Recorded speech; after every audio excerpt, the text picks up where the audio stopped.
हरे कृष्णा। आप सभी भक्तों का हार्दिक स्वागत है हमारे कार्यक्रम श्रीमद् भागवतम अध्ययन में। इस कार्यक्रम में हम श्रीमद् भागवत महापुराण का गहराई से अध्ययन कर रहे हैं, सिलसिलेवार तरीके से अध्ययन कर रहे हैं। सिलसिलेवार अध्ययन का अर्थ है प्रथम स्कंद के प्रथम अध्याय के प्रथम श्लोक से लेकर प्रयास ये कर रहे हैं कि आगे एक प्रवाह में पूरी श्रीमद् भागवत का हम अध्ययन कर पाए। थोड़ा समय हमें लंबा लगेगा, पर कम से कम आरंभ तो करें। और आज हमारी ये जो कक्षा है, कुल मिलाकर 8वीं कक्षा है, और हमारी ये यात्रा आज दूसरे अध्याय के 23वें श्लोक पर पहुंच गई है। अब तक हमने पहले स्कंद के दूसरे अध्याय के 22वें श्लोक तक अध्ययन पूरा किया है। आज हम इस अध्याय को समाप्त करने का पूरा पूरा प्रयास करेंगे। यदि कुछ रह जाएगा तो फिर अगली कक्षा में करेंगे, लेकिन प्रयास करेंगे कि 34 श्लोक जो इस दूसरे अध्याय में दिए गए हैं वहां तक पूरा अध्ययन कर लें। तो कक्षा का आरंभ करेंगे मंगलाचरण प्रार्थना से। ओम अज्ञानतिमिरान्धस्य ज्ञानञ्जनशलाकया चक्षुरुन्मीलितं येन तस्मै श्रीगुरवे नमः। श्रीचैतन्यमनोभीष्टं स्थापितं येन भूतले स्वयं रूपः कदा मह्यं ददाति स्वपदान्तिकं। वन्देऽहं श्रीगुरोः श्रीयुतपदकमलं श्रीगुरून् वैष्णवांश्च श्रीरूपं साग्रजातं सहगणरघुनाथान्वितं तं सजीवं साद्वैतं सावधूतं परिजनसहितं कृष्णचैतन्यदेवं श्रीराधा कृष्णपादान् सहगण ललिता श्रीविशाखान्वितांश्च। हे कृष्ण करुणा सिन्धो दीनबन्धो जगत्पते गोपेश गोपिकान्त राधाकान्त नमोऽस्तुते। तप्त काञ्चन गौराङ्गी राधे वृन्दावनेश्वरी वृषभानुसुते देवी प्रणमामि हरिप्रिये। वाञ्छाकल्पतरुभ्यश्च कृपा सिन्धुभ्य एव च पतितानां पावनेभ्यो वैष्णवेभ्यो नमो नमः। जय श्री कृष्ण चैतन्य प्रभु नित्यानंद श्री अद्वैत गदाधर श्रीवासादि गौर भक्तवृंद। हरे कृष्ण कृष्ण कृष्ण हरे हरे, हरे राम राम राम हरे हरे। ओम नमो भगवते वासुदेवाय। ओम नमो भगवते वासुदेवाय। ओम नमो भगवते वासुदेवाय। नारायणं नमस्कृत्य नरं चैव नरोत्तमं देवीं सरस्वतीं व्यासं ततो जयं मुदीरयेत्।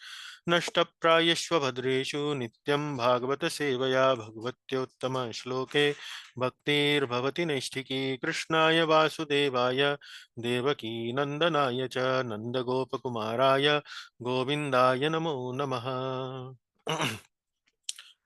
उन्हें एक बार फिर आप सभी भक्तों का हार्दिक स्वागत हमारे कार्यक्रम श्रीमद् भागवत महापुराण के गहन अध्ययन अध्ययन में।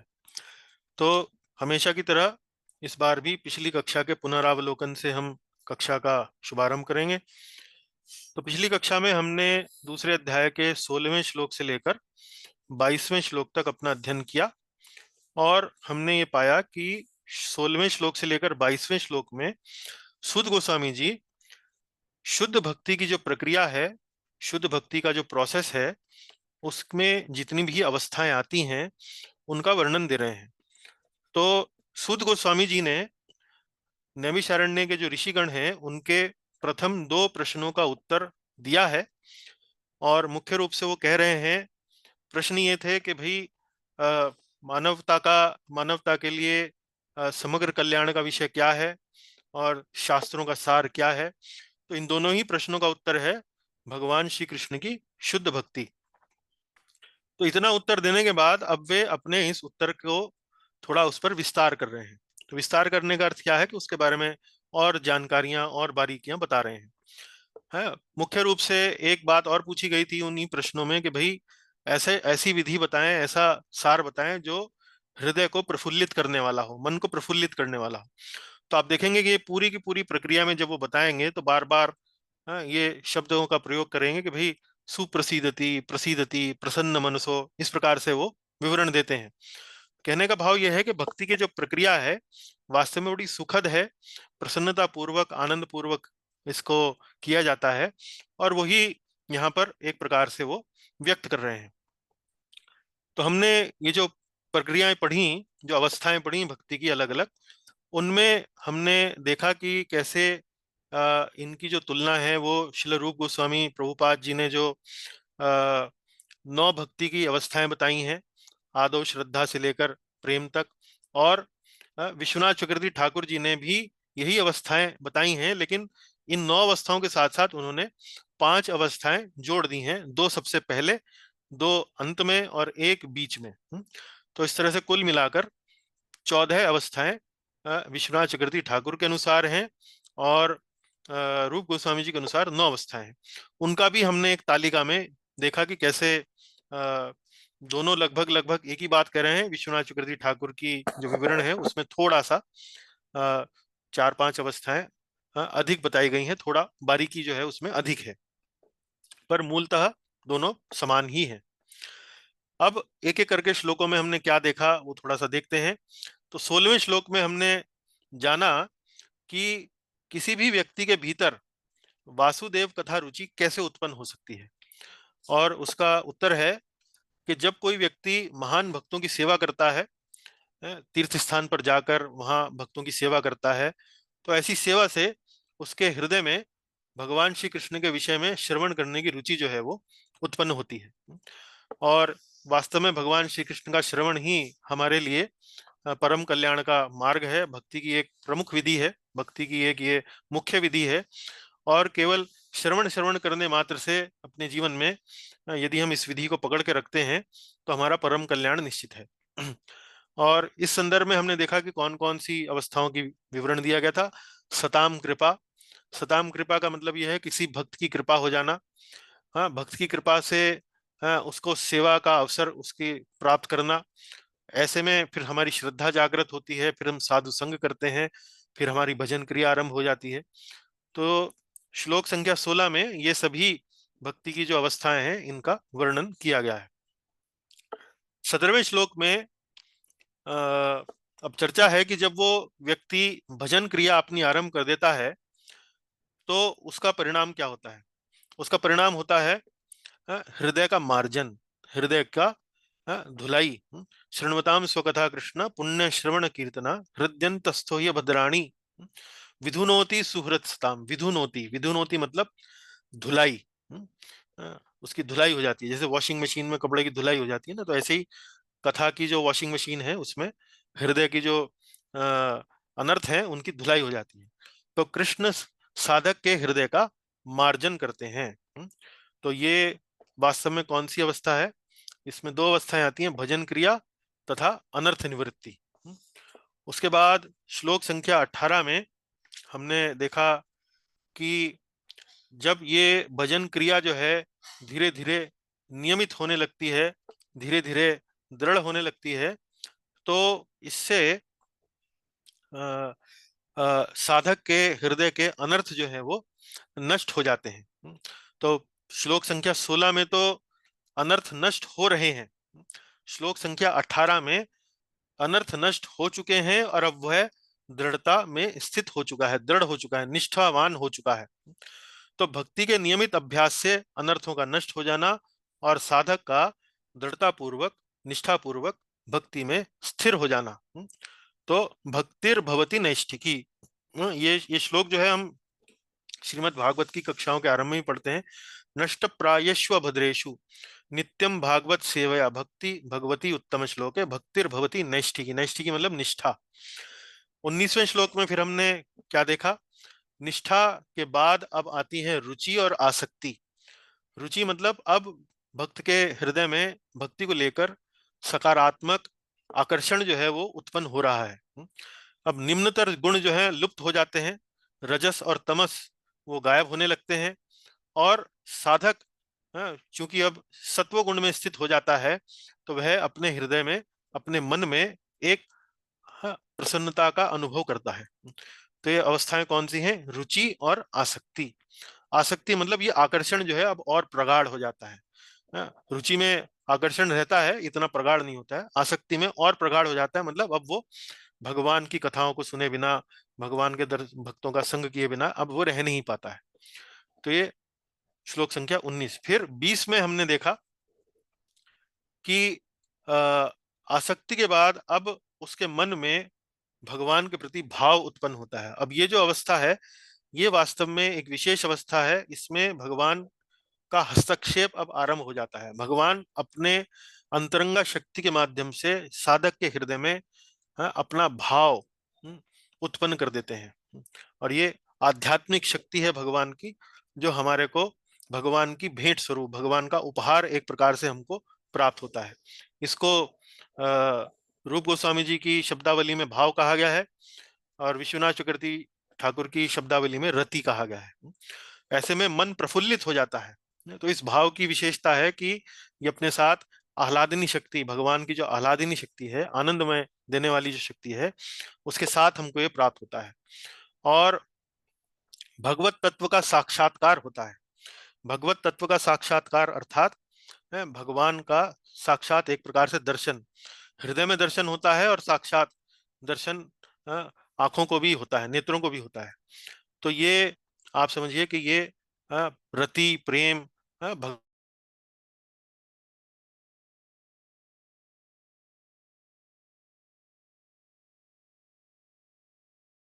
क्या सारी जो भक्ति की 9 अवस्थाएं हैं रूप गोस्वामी जी प्रभुपाद के अनुसार, वो सब यहाँ पर बताई गई हैं। और आगे अब देखिए 21वें श्लोक में अब क्या कहते हैं। साधक को भगवान के दर्शन होते हैं और हृदय की ग्रंथि, कर्म की ग्रंथि ढीली पड़ जाती है, सारे संशय दूर हो जाते हैं।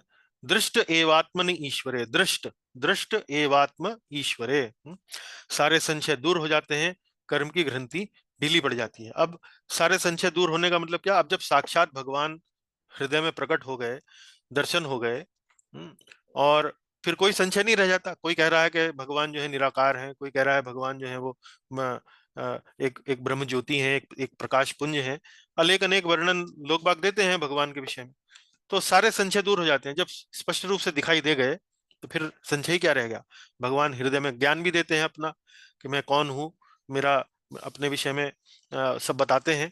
तो इस प्रकार से श्लोक 21 में ये प्रक्रिया एक प्रकार से पूरी कर दी गई। अब 22वें श्लोक में कहते हैं कि भगवान वासुदेव की भक्ति मन को प्रफुल्लित करती है। तो जैसे कि आरंभ में प्रश्न पूछा गया था कि भाई ऐसा क्या है जो मन को, आत्मा को प्रसीद दे, हैं जो प्रसन्नता दे, सुख दे, प्रफुल्लित करे, तो वो है भगवान वासुदेव की भक्ति। तो ये उत्तर स्पष्ट हुआ, उत्तर पूर्ण हुआ। प्रश्न 1 और प्रश्न 2 का उत्तर यहाँ पर पूर्ण हुआ। तो श्रीमद् भागवत में आप देखेंगे कि इसी प्रकार से प्रश्न आएंगे, उनका उत्तर पूर्ण होगा और फिर चर्चा जो है वो आगे बढ़ जाएगी। अब ये चर्चा चलती है श्लोक संख्या 23 पर। श्लोक संख्या 23 में अब आप देखिए, अभी तक तो सूत गोस्वामी जी ने प्रक्रिया बताई है कि वो प्रोसेस क्या है, वो तरीका क्या है जिससे व्यक्ति जो है वो अपना कल्याण, परम कल्याण कर सकता है, अपनी आत्मा को परम संतोष, परम आनंद, परम प्रसन्नता प्रदान कर सकता है। वो है भगवान कृष्ण की शुद्ध भक्ति है। अब यहाँ पर स्पष्टता दी जा रही है 23 से लेकर 29वें श्लोक तक कि वो भक्ति किसके लिए हो। हालांकि इसका उत्तर सूत गोस्वामी जी दे चुके हैं, 6वें श्लोक में दे चुके हैं। यतोर भक्तिर अधोक्षजे, ये भक्ति किसकी? अधोक्षज यानी कि भगवान श्री कृष्ण की। लेकिन यहाँ पर 23 से लेकर 29वें श्लोक तक जो श्लोकों का जो एक प्रकार से जो उसका वर्णन करने का जो आशय है, जो उसका तात्पर्य है, वो विशेष रूप से ये है कि भक्ति करी तो किसकी जाए? केवल श्री कृष्ण की ही भक्ति जो है वो करी जानी चाहिए। वही वास्तव में सर्वश्रेष्ठ भक्ति है। केवल श्री कृष्ण ही पूज्य हैं। श्री कृष्ण ही पूज्य हैं का अर्थ ये भी है कि श्री कृष्ण के जो विस्तार हैं, जितने भी विष्णु तत्व हैं, वही वास्तव में आराध्य हैं। अन्य देवी देवता गण, उनकी आराधना की जा सकती है, लेकिन उनकी आराधना का परिणाम या उनकी आराधना का स्तर श्री कृष्ण के आराधना के समान नहीं है। और ये सारी बातें आप देखेंगे 23 से 29वें श्लोक तक बड़ी स्पष्ट रूप से की जाएंगी। तो केवल श्री कृष्ण ही पूज्य हैं। यहाँ पर चलेंगे और प्रयास करेंगे कि आज हम 30 से लेकर 34 ये 5 श्लोकों को भी पूरा करें, जिनमें अगले 2 प्रश्नों का उत्तर भी दिया गया है, प्रश्न 3 का और प्रश्न 4 का। तो आरंभ करते हैं यहाँ से। हाँ, तो वही मैं आपको बात बता रहा था अभी। पिछले विभाग में भक्ति का गुणगान किया है, प्रक्रिया का। अगले विभाग में भगवान की महिमा परम आराध्य के रूप में स्थापित की गई है। भगवान श्री कृष्ण की महिमा परम आराध्य। परम आराध्य मतलब सबसे बड़े आराध्य, उनसे ऊपर और कोई नहीं। उनकी इस प्रकार की जो स्थिति है वो उसको स्थापित किया गया है। चलिए जी, तो आज निधि माता जी, कृपया आप हमारा समर्थन करेंगी पढ़ने में? जी जी। जी, आइए। श्री हरि की उपासना से परम लाभ, मेरे साथ श्लोक पढ़ेंगी आप। अच्छा, ये श्लोक जो है, इसमें 1 2 3 4 5 6 7 8 9 10 11 12 13 14, 14 अर्थात 14 मतलब 14, 14 वर्णों का श्लोक है। तो अभी तक हमने 19 का पढ़ा है, अभी तक हमने 12 का पढ़ा है द्रुत विलंबित, 19 का पढ़ा है शार्दुल विक्रीडित, 8 का पढ़ा है अनुष्टुप, 11 का पढ़ा है त्रिष्टुप। 14 वर्णों का श्लोक, उसको, उसके छंद को क्या कहते हैं? मुख्य रूप बसंत तिलक। से वसंत तिलक। वसंत तिलक है। तो ये कौन सी पुस्तक में या कौन सी प्रार्थनाओं में मुख्य रूप से प्रयोग किया गया है वसंत तिलक? अ, ब्रह्मा जी की स्तुति है शायद। हाँ, ब्रह्म संहिता। ब्रह्म संहिता।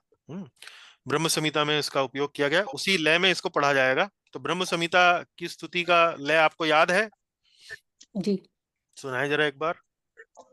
वेणुकणन्तमरविन्दलायताक्षं हाँ, सुंदर सुंदर, बस वरहार्दतम्। बस, अभी इतना ही रखिए जी।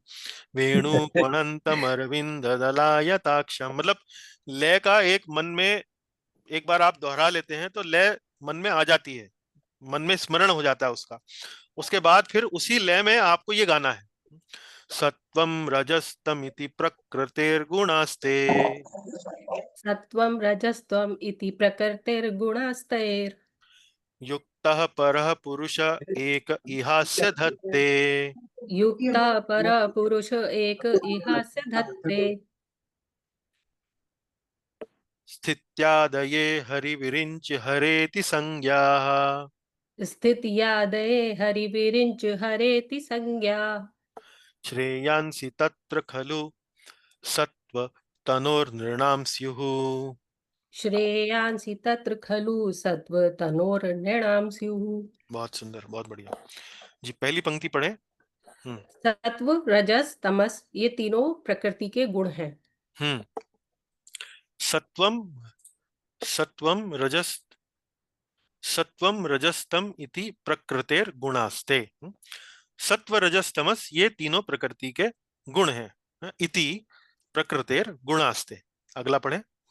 इन तीनों से युक्त एक ही परम पुरुष इस जगत की। युक्तः पर पुरुष इक एक इहास्य धत्ते, एक एक, वह एक ही परम पुरुष, इन तीनों से युक्त एक ही परम पुरुष इस जगत की। इहास्य, इह, इह मतलब इस जगत की, इहास्य धत्ते। अगला पढ़े।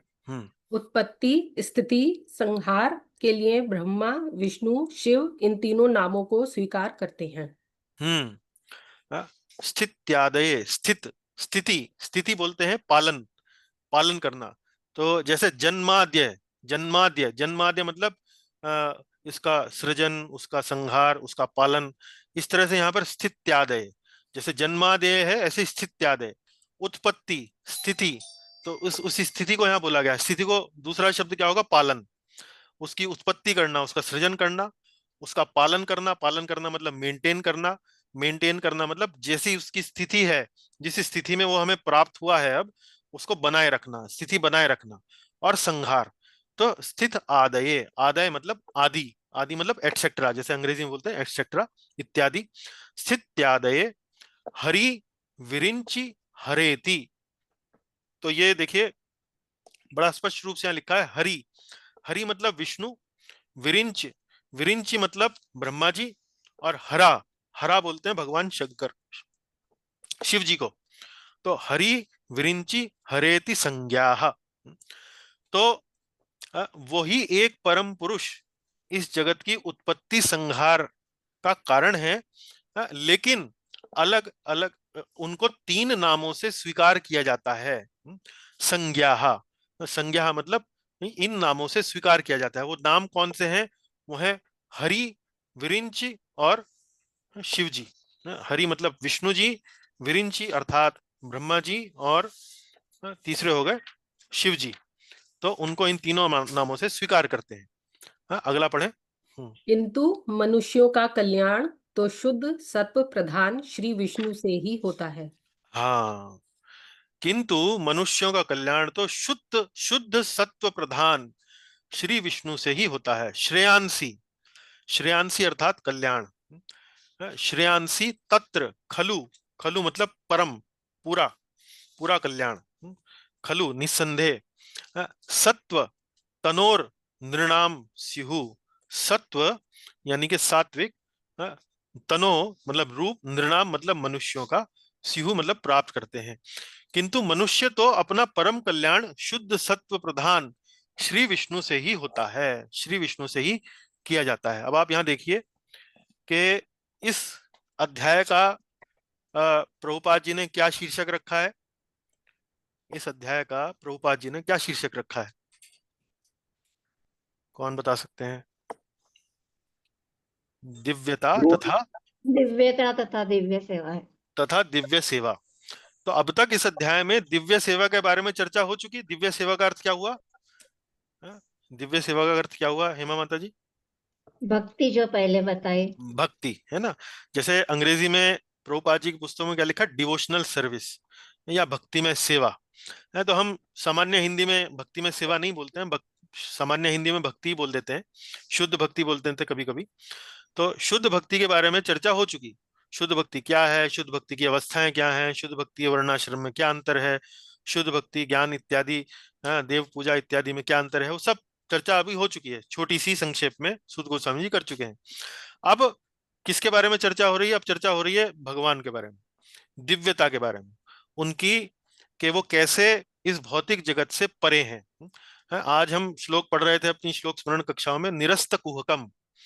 निरस्त कुहकम मतलब वो धामना स्वेन सदा निरस्त कुहकम, अपने धाम में रहते हैं, अपने दिव्य धाम में रहते हैं, लेकिन निरस्त कुहकम, भौतिक जगत के मोह से, भौतिक जगत के तीन गुणों से वो परे रहते हैं। निरस्त मतलब अलग रहते हैं। तो वही निरस्त कुहकम यानी कि दिव्यता। दिव्यता मतलब भौतिक जगत को दिव्य नहीं कहते हैं, भौतिक जगत को भौतिक कहते हैं। भौतिक जगत के परे जो आध्यात्मिक आकाश है उसको दिव्य कहा गया है। तो उसी दिव्यता की बात हो रही है। और दिव्यता की बात यह हो रही है कि जो श्री विष्णु हैं उनकी विशेषता क्या है? उनकी विशेषता है शुद्ध सत्व प्रधान। सत्व तनोर नृणाम स्युः, सत्व तनोर नृणाम स्युः। सत्व तनोर, सत्व तनोर मतलब उनका रूप जो है वो शुद्ध सत्व का बना हुआ है। श्रेयांसी तत्र खलु सत्व तनोर नृणाम स्युः, किंतु मनुष्य का कल्याण तो शुद्ध सत्व प्रदान श्री विष्णु से ही होता है। तो यहाँ विशेष रूप से तीन व्यक्तित्वों का नाम लिया गया है, ब्रह्मा विष्णु शिव, हरि विरिंच हरेति। और ये हरि विरिंच हरेति कौन है? ये वही एक ही पुरुष हैं। वो एक ही पुरुष जो हैं वो तीन रूपों में प्रकट हो रहे हैं, अपना विस्तार कर रहे हैं। उनको नाम जो दिया गया है वो हरि विरिंची हरेति यानी कि विष्णु ब्रह्मा महेश, उनको ये नाम दिए गए हैं। लेकिन इन तीनों में भी विशेष कौन है? श्री विष्णु, क्योंकि वो शुद्ध सत्व प्रधान है। तो बड़ा स्पष्ट है, मतलब कोई इसमें जिसे कहते हैं कि शंका की, संशय की कोई गुंजाइश है नहीं। अब कोई देखिए इसमें और भी बातें आपको आज उत्तर में पता लगेंगी। पढ़िए माता जी एक एक करके। हाँ जी। पिछले श्लोकों में चर्चा हुई है कि कर्म तथा ज्ञान की तुलना में भक्ति ही श्रेष्ठ साधन है। तो हमने चर्चा कर ली। सूत गोस्वामी जी ने भक्ति के ऊपर, शुद्ध भक्ति के ऊपर एक छोटा सा प्रेजेंटेशन अपना दिया है, प्रस्तुतिकरण किया है। अब वो कहाँ जा रहे हैं? हाँ जी। इस श्लोक में श्री विष्णु की श्रेष्ठता को बताया गया है। हाँ, श्रेष्ठता को बताया गया है। वो अब ने देखा भी श्लोक में, भगवान श्री विष्णु की से व्यक्ति जब उनकी उपासना करता है तो उससे उसको परम कल्याण प्राप्त होता है। ये उनकी विशेषता है। ब्रह्मा जी की उपासना से, शिव जी की उपासना से उसे परम कल्याण प्राप्त नहीं होता है। और परम कल्याण क्या है? परम कल्याण क्या है? परम कल्याण है इस भौतिक जगत से परे जाकर आध्यात्मिक जगत में भगवान के धाम में उनके निवास स्थान में भगवान के श्री चरणों में स्थान प्राप्त करना, ये परम कल्याण है।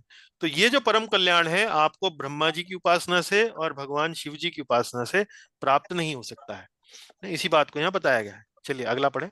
परम पुरुष एक ही हैं, किंतु इस जगत में सृष्टि, पालन, संहार के लिए वे ब्रह्मा, विष्णु, शिव इन तीनों अलग अलग नामों को धारण करते हैं।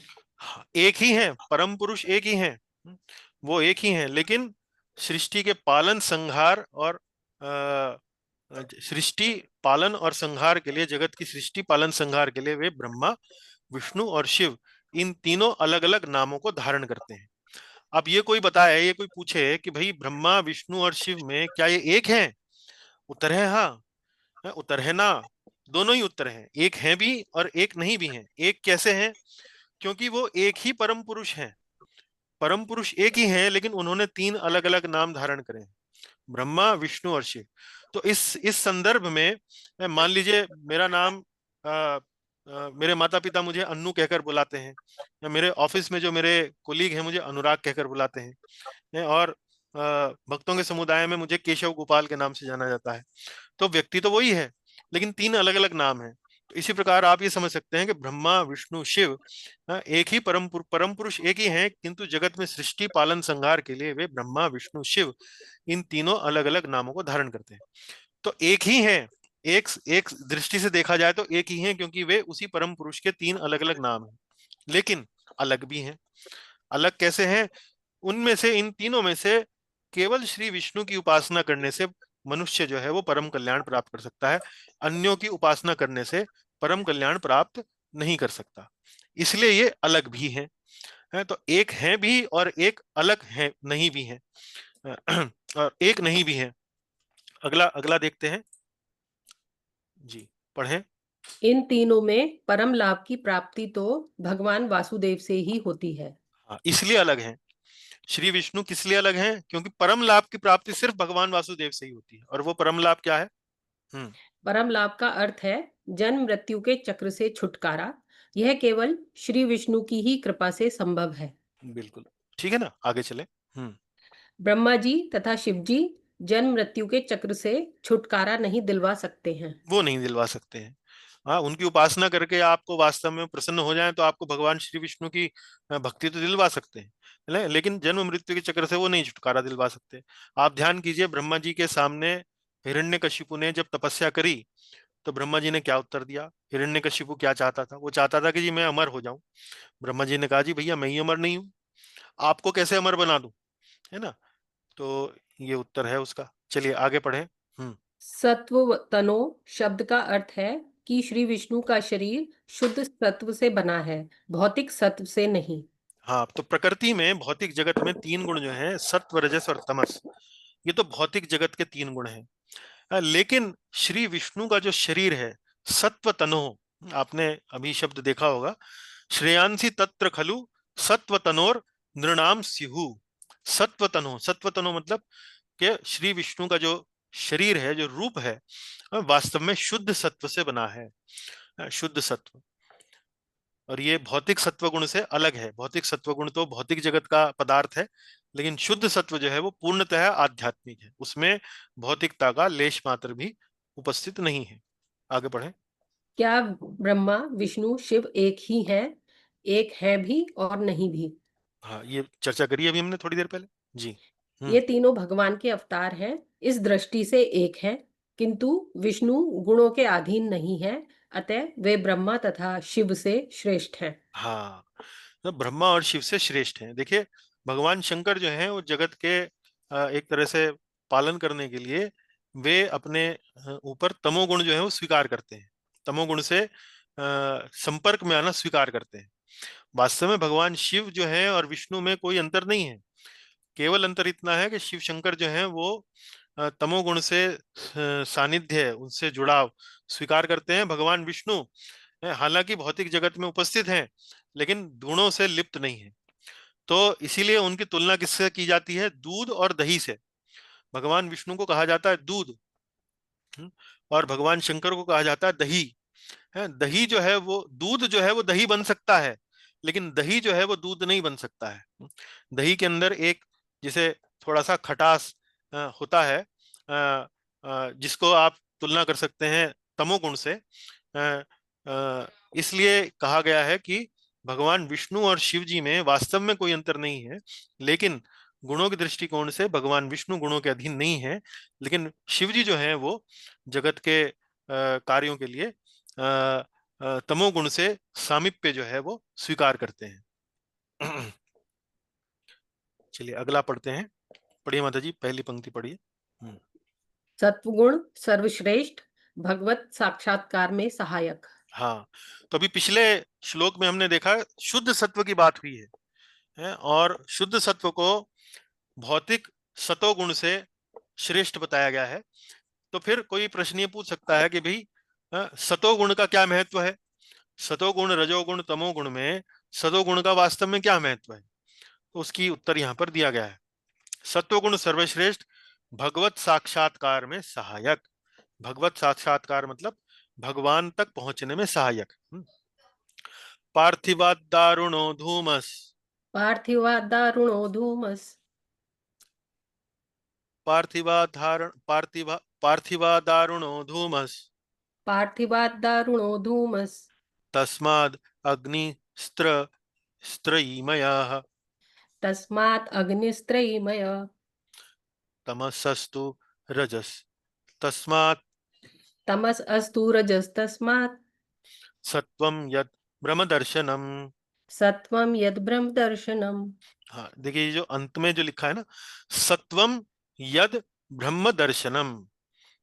सत्वम, तमस्तस्तु तमसस्तु तमसस्तु रजस तस्मात् सत्वम यद ब्रह्म दर्शनम। तो तमोगुण में, रजोगुण में और सत्व गुण में केवल सत्व गुण ही वास्तव में हमें ब्रह्म दर्शन करा सकता है। ब्रह्म दर्शन करा सकता है मतलब ब्रह्म दर्शन कराने में सहायक हो सकता है। ब्रह्म दर्शन कराने में सहायक हो सकता है। ब्रह्म दर्शन तो वास्तव में किससे होगा? शुद्ध सत्व से होगा। अभी हमने पढ़ा भाव में या रति की अवस्था में भगवान अपनी अंतरंगा शक्ति हमारे हृदय में प्रकाशित करते हैं, और उस अंतरंगा शक्ति के कारण हम भगवान का दर्शन कर पाते हैं, भगवान को अनुभव कर पाते हैं। लेकिन सत्व गुण के कारण हम वास्तव में शुद्ध सत्व तक पहुंचने में वो हमारी सहायता करता है, वो हमारा एक प्रकार से सहायक होता है। पहली लाइन पढ़ेंगे, यहां से पढ़िए माता जी, हरे रंग में। जिस प्रकार पृथ्वी से उत्पन्न काष्ठ से श्रेष्ठ है धूम, धूम से श्रेष्ठ है अग्नि, क्योंकि अग्नि वैदिक यज्ञों द्वारा हम सद्गति प्राप्त कर सकते हैं। जिस प्रकार पार्थिव, पार्थिव क्या बोलेंगे? पार्थिव मतलब पृथ्वी, बोलते हैं ना पार्थिव शरीर। पार्थिव शरीर मतलब शरीर जो है मिट्टी में मिल जाता है, उसको क्या बोलते हैं? पार्थिव शरीर। पार्थिव दारुणो, दारुण, दारुण बोलते हैं काष्ठ, काष्ठ बोलते हैं लकड़ी, लकड़ी। तो लकड़ी कहाँ से आती है? लकड़ी आती है पृथ्वी से। आप देखें पेड़ वगैरह जो है कहाँ होते हैं? पृथ्वी में उगते हैं। तो पहले बीज बोते हैं, तो बीज के समय तो कुछ भी नहीं होता, लेकिन धीरे धीरे वो क्या होता है? वो पेड़ बन जाता है, लकड़ी बन जाता है। तो वो लकड़ी आई कहाँ से? वो पृथ्वी से ही तो आई है। तो जिस प्रकार पृथ्वी से उत्पन्न काष्ठ से श्रेष्ठ है धूम, पार्थिवो दारुणो धूमस। धूमस, धूम मतलब क्या है? धूम मतलब धुआं, स्मोक, अंग्रेजी में बोलते हैं स्मोक।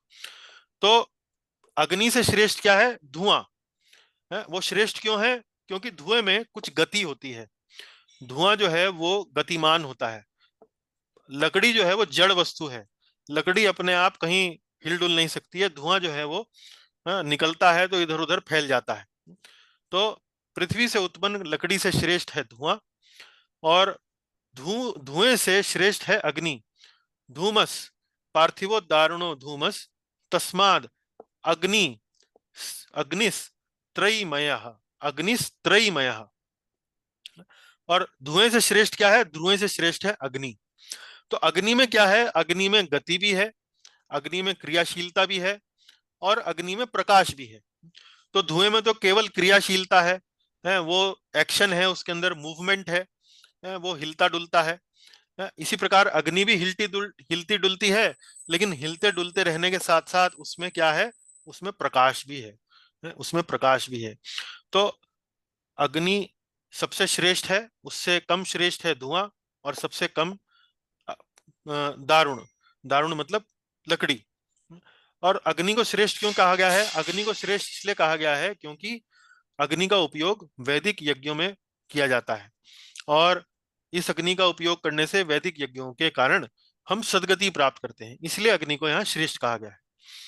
तो उसी प्रकार तमस से श्रेष्ठ है रजस, तमसस्तु रजस, तस्माद सत्वम, और रजस से श्रेष्ठ है सत्व गुण, क्योंकि यद ब्रह्म दर्शनम, क्योंकि ये हमें भगवत साक्षात्कार में सहायक होता है। तो ये श्लोक का संस्कृत का अर्थ है। अब धीरे धीरे आगे थोड़ा गहराई में जानेंगे। हाँ जी, पढ़िए माता जी। काष्ठ जड़ता से श्रेष्ठ धूम सक्रियता, धूम सक्रियता से श्रेष्ठ अग्नि सक्रियता तथा प्रकाश। हाँ, तो देखिए, काष्ठ को हमने तुलना करी है जड़ता से, धुएं की तुलना करी है सक्रियता से, सक्रियता मूवमेंट। जड़ मतलब एक जगह बैठा हुआ है, धूम जो है वो मूव कर रहा है, हिल डुल रहा है, और अग्नि जो है वो मूव भी करती है और उसके अंदर प्रकाश भी है, इसलिए अग्नि सबसे श्रेष्ठ है। ये वास्तव में आप कह सकते हैं सत्वगुण, रजोगुण और तमोगुण। तो सत्वगुण, तमोगुण की क्या विशेषता है? तमोगुण की विशेषता है कि वो जड़ता होती है, उसके अंदर आलस्य होता है, एक स्थिरता होती है, एक जड़ता होती है। और रजोगुण में क्या होता है? रजोगुण में सक्रियता होती है, एक्शन। रजोगुणी व्यक्ति जो है हमेशा व्यस्त दिखाई देगा, कुछ ना कुछ करता हुआ नजर आएगा, ये भी कर रहा है, वो भी कर रहा है।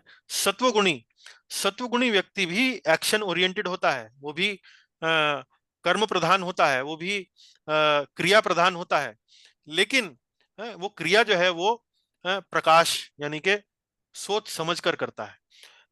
रजोगुण में जो क्रिया होती है वो सोच समझ कर नहीं होती है, वो एक तरह से जिसे बोलते हैं कि आवेश में आकर कर बैठता है, बिना सोचे समझे। किसी ने कुछ कहा, तुरंत उसका उत्तर निकल आया, इस प्रकार से। तो ये रजोगुण में इस प्रकार की लक्षण होता है। जैसे कल्पना कीजिए कि एक पिक्चर हॉल में 3 लोग बैठे हैं, एक तमोगुणी है, एक रजोगुणी है, एक सतोगुणी है।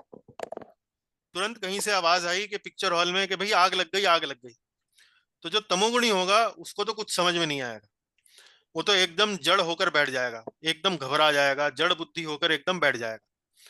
जो रजोगुणी व्यक्ति होगा वो तुरंत भागेगा गेट की तरफ, निकलो यहां से, भागेगा। और भागते भागते हो सकता है कि गेट में निकलने से पहले इतने उसके जैसे बहुत सारे लोग होंगे, तो गेट में घुसने से पहले वो कहीं पिचक जाए या कहीं उसको चोट लग जाए।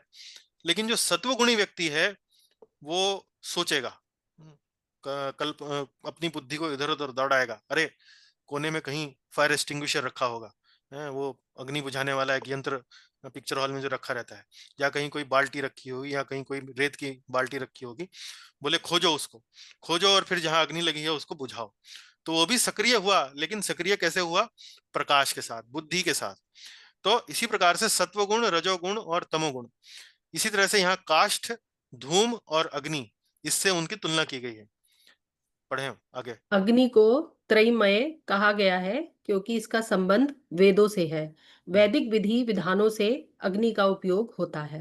हम्म तो त्रयी बोलते हैं वैदिक यज्ञ को, मय, मय बोलते हैं बना हुआ, त्रयीमय।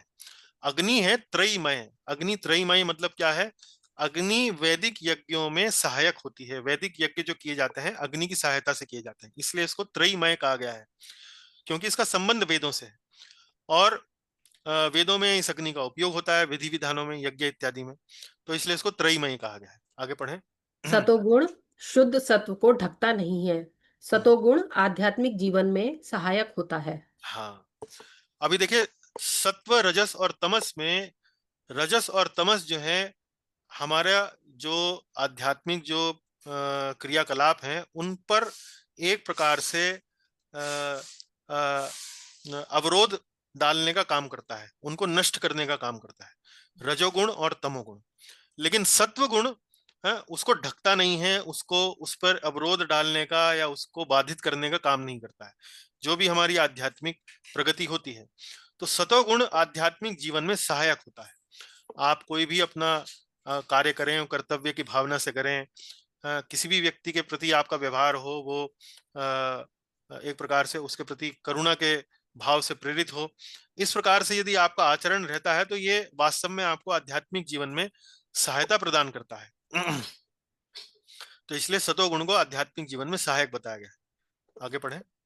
रजोगुण आध्यात्मिक जीवन में आंशिक रूप से सहायक होता है। हाँ, वो आंशिक रूप से सहायक होता है क्योंकि कोई ना कोई गतिविधि तो वो करता ही है। तो मान लीजिए मंदिर जाना है या कहीं कोई दान पुण्य करना है, चलो करते हैं, तो कुछ ना कुछ उसको लाभ तो मिलता है, लेकिन आंशिक रूप से, पूर्ण लाभ नहीं मिलता है। हाँ। तमोगुण से आध्यात्मिक जीवन में कोई सहायता नहीं होती। हाँ, तो कोई सहायता नहीं होती। इसलिए यहाँ पर जैसे पिछले श्लोक में चर्चा की गई है कि कैसे भगवान विष्णु जो है वो उनका शरीर जो है शुद्ध सत्व से बना है, और इसीलिए परम कल्याण जो है वो मनुष्य जो है भगवान श्री विष्णु की ही उपासना से प्राप्त कर सकते हैं। अब यहाँ बताया गया है कि शुद्ध सत्व जो है मतलब सत्वगुण जो है वो शुद्ध सत्व में सहायक होता है। अगला श्लोक पढ़े माता जी, पहली पंक्ति। मुनिगण भगवान विष्णु की आराधना किया करते थे, उनका अनुगमन करें। उनका अनुगमन करें। अब यहाँ देखिए, इतनी सारी चर्चा होने के बाद पहले शुद्ध भक्ति की चर्चा हुई, अब टॉपिक जो है वो आ गया है कि परम आराध्य कौन। हरि विरिंची हरा, हरि विरिंची हरा, इनमें से परम आराध्य कौन? परम आराध्य हरि, श्री विष्णु। क्यों? क्योंकि वे परम लाभ परम कल्याण प्रदान कर सकते हैं, अन्य प्रदान नहीं कर सकते। तो अब वो एग्जाम्पल दे रहे हैं सूत गोस्वामी जी, उदाहरण दे रहे हैं, भाई इसी कारण से पूर्व में पुराने समय में बड़े बड़े मुनिगण भगवान विष्णु की ही आराधना किया करते थे और उनका ही अनुगमन करें। ऐसे ही ऋषियों का, ऐसे ही साधुओं का, महात्माओं का अनुगमन व्यक्ति को करना चाहिए। भेजिरे मुनियोर्थाग्रे, भेजिरे मुनियोथाग्रे, भगवंतम अधोक्षजम, भगवंतम अधोक्षजम, सत्वं विशुद्धं क्षेमाय, सत्वं विशुद्धं क्षेमाय, कल्पन्ते यनुतानिह। कल्पन्ते येनुतानिह। पहली पंक्ति पढ़े। अतः प्राचीन काल में मुनिगण कल्याण हेतु भगवान अधोक्षज की आराधना करते थे। हाँ, अब यहाँ देखिए शब्द क्या है, अतः, देयरफॉर, इसीलिए। अब इसीलिए जो है वो शब्द कब आता है? इसीलिए शब्द तब आता है जब पहले कोई चर्चा हो चुकी हो है, और पहले कोई आपने चर्चा पूरी कर ली हो। अब उस चर्चा को पूरी करने के परिणाम स्वरूप उससे आप कोई निष्कर्ष निकालना चाह रहे हो है, उस निष्कर्ष को निकालने के लिए आप यहाँ पर चर्चा को आगे बढ़ाते हैं। अतः, अतः मुनियो, मुनियो अथ आग्रे, अथ आग्रे, अथ, अथ मतलब अतः, देयरफॉर, अग्रे, अग्रे मतलब पूर्व काल में, पुराने समय में। भेजिरे, भेजिरे अर्थात सेवा करना या भजन करना या उपासना करना। मुनियो अथाग्रे मतलब इसी कारण से, इसीलिए, अतः प्राचीन काल में मुनिगण भगवंतम अधोक्षजम, भगवंतम अधोक्षजम, भगवान की प्रार्थना किया करते थे, भगवान विष्णु की अधोक्षज की प्रार्थना आराधना किया करते थे। अतः प्राचीन काल में मुनिगण कल्याण हेतु भगवान अधोक्षज की आराधना करते थे। अगला पढ़ें।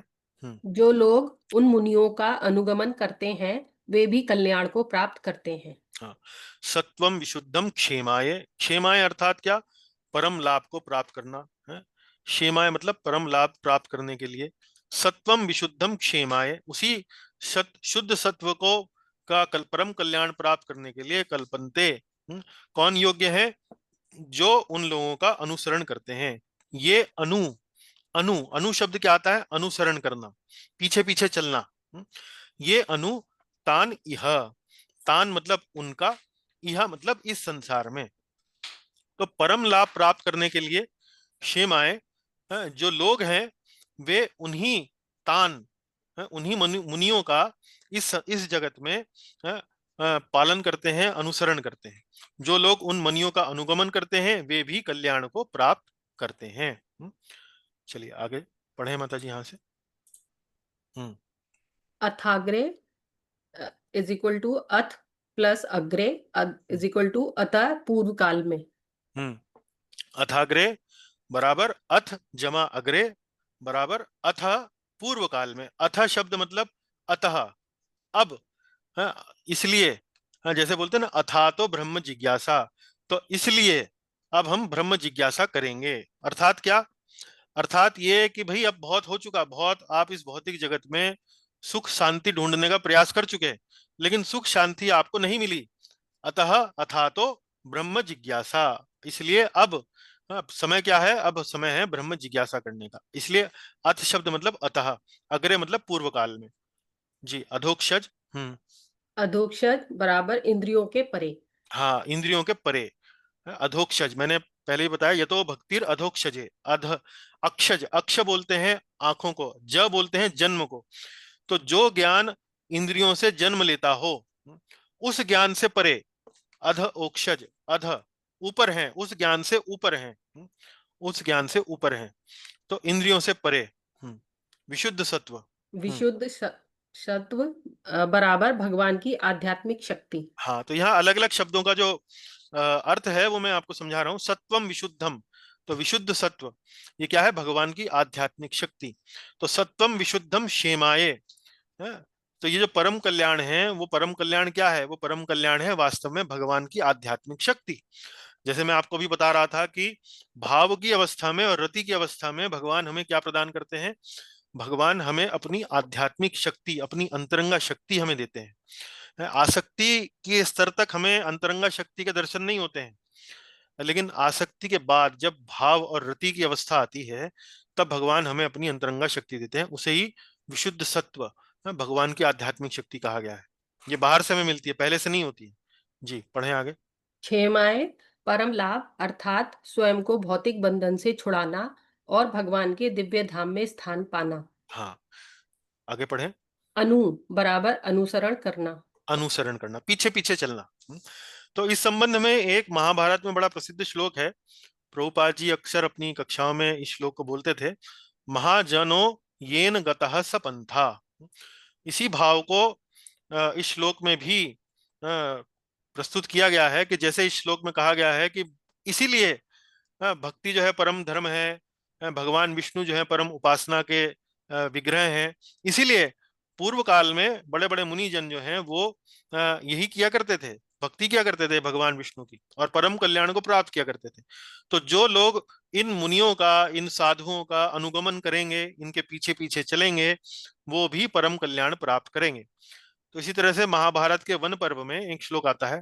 तर्को प्रतिष्ठा श्रुतयो विभिन्ना, तर्को प्रतिष्ठा श्रुतयो विभिन्ना, नासो मुनिर्यस्य मतं न भिन्नम्, नासो मुनिर्यस्य मतं न भिन्नम्, धर्मस्य तत्त्वं निहितं गुहायां, धर्मस्य तत्त्वं निहितं गुहायां, महाजनो येन गतः स पंथाः। महाजनो येन गतः स पंथः। पढ़ दीजिए, मतलब पूरा पढ़ दीजिए। शुष्क तर्क अनिर्णायक होते हैं, वेदों में विविधता होती है। एक मुनि का मत यदि अन्य मुनि से भिन्न न हो तो उसे महान मुनि नहीं माना जाता। धर्म का तत्व तो किसी निष्कलुष आत्म साक्षात्कारी व्यक्ति के हृदय में छुपा रहता है। अतः उसी पथ पर चलो जिस पथ पर महाजन चलते हैं। हाँ, युधिष्ठिर महाराज द्वारा बोले गए वचन। हाँ जी। तो महाभारत में युधिष्ठिर महाराज क्या कह रहे हैं कि देखिए, धर्म की व्याख्या अलग अलग मुनियों ने अलग अलग प्रकार से की है, और यदि आप उनकी व्याख्याओं के बीच में फंस जाएंगे, सुनने में बैठ जाएंगे, तो आप भ्रमित हो जाएंगे, कंफ्यूज हो जाएंगे। एक मुनि उसकी व्याख्या एक प्रकार से करता है, दूसरा दूसरी प्रकार से करता है। आप इसी चक्कर में पड़े रहेंगे कि कौन सा वास्तव में सही है, कौन सा वास्तव में इतना सही नहीं है।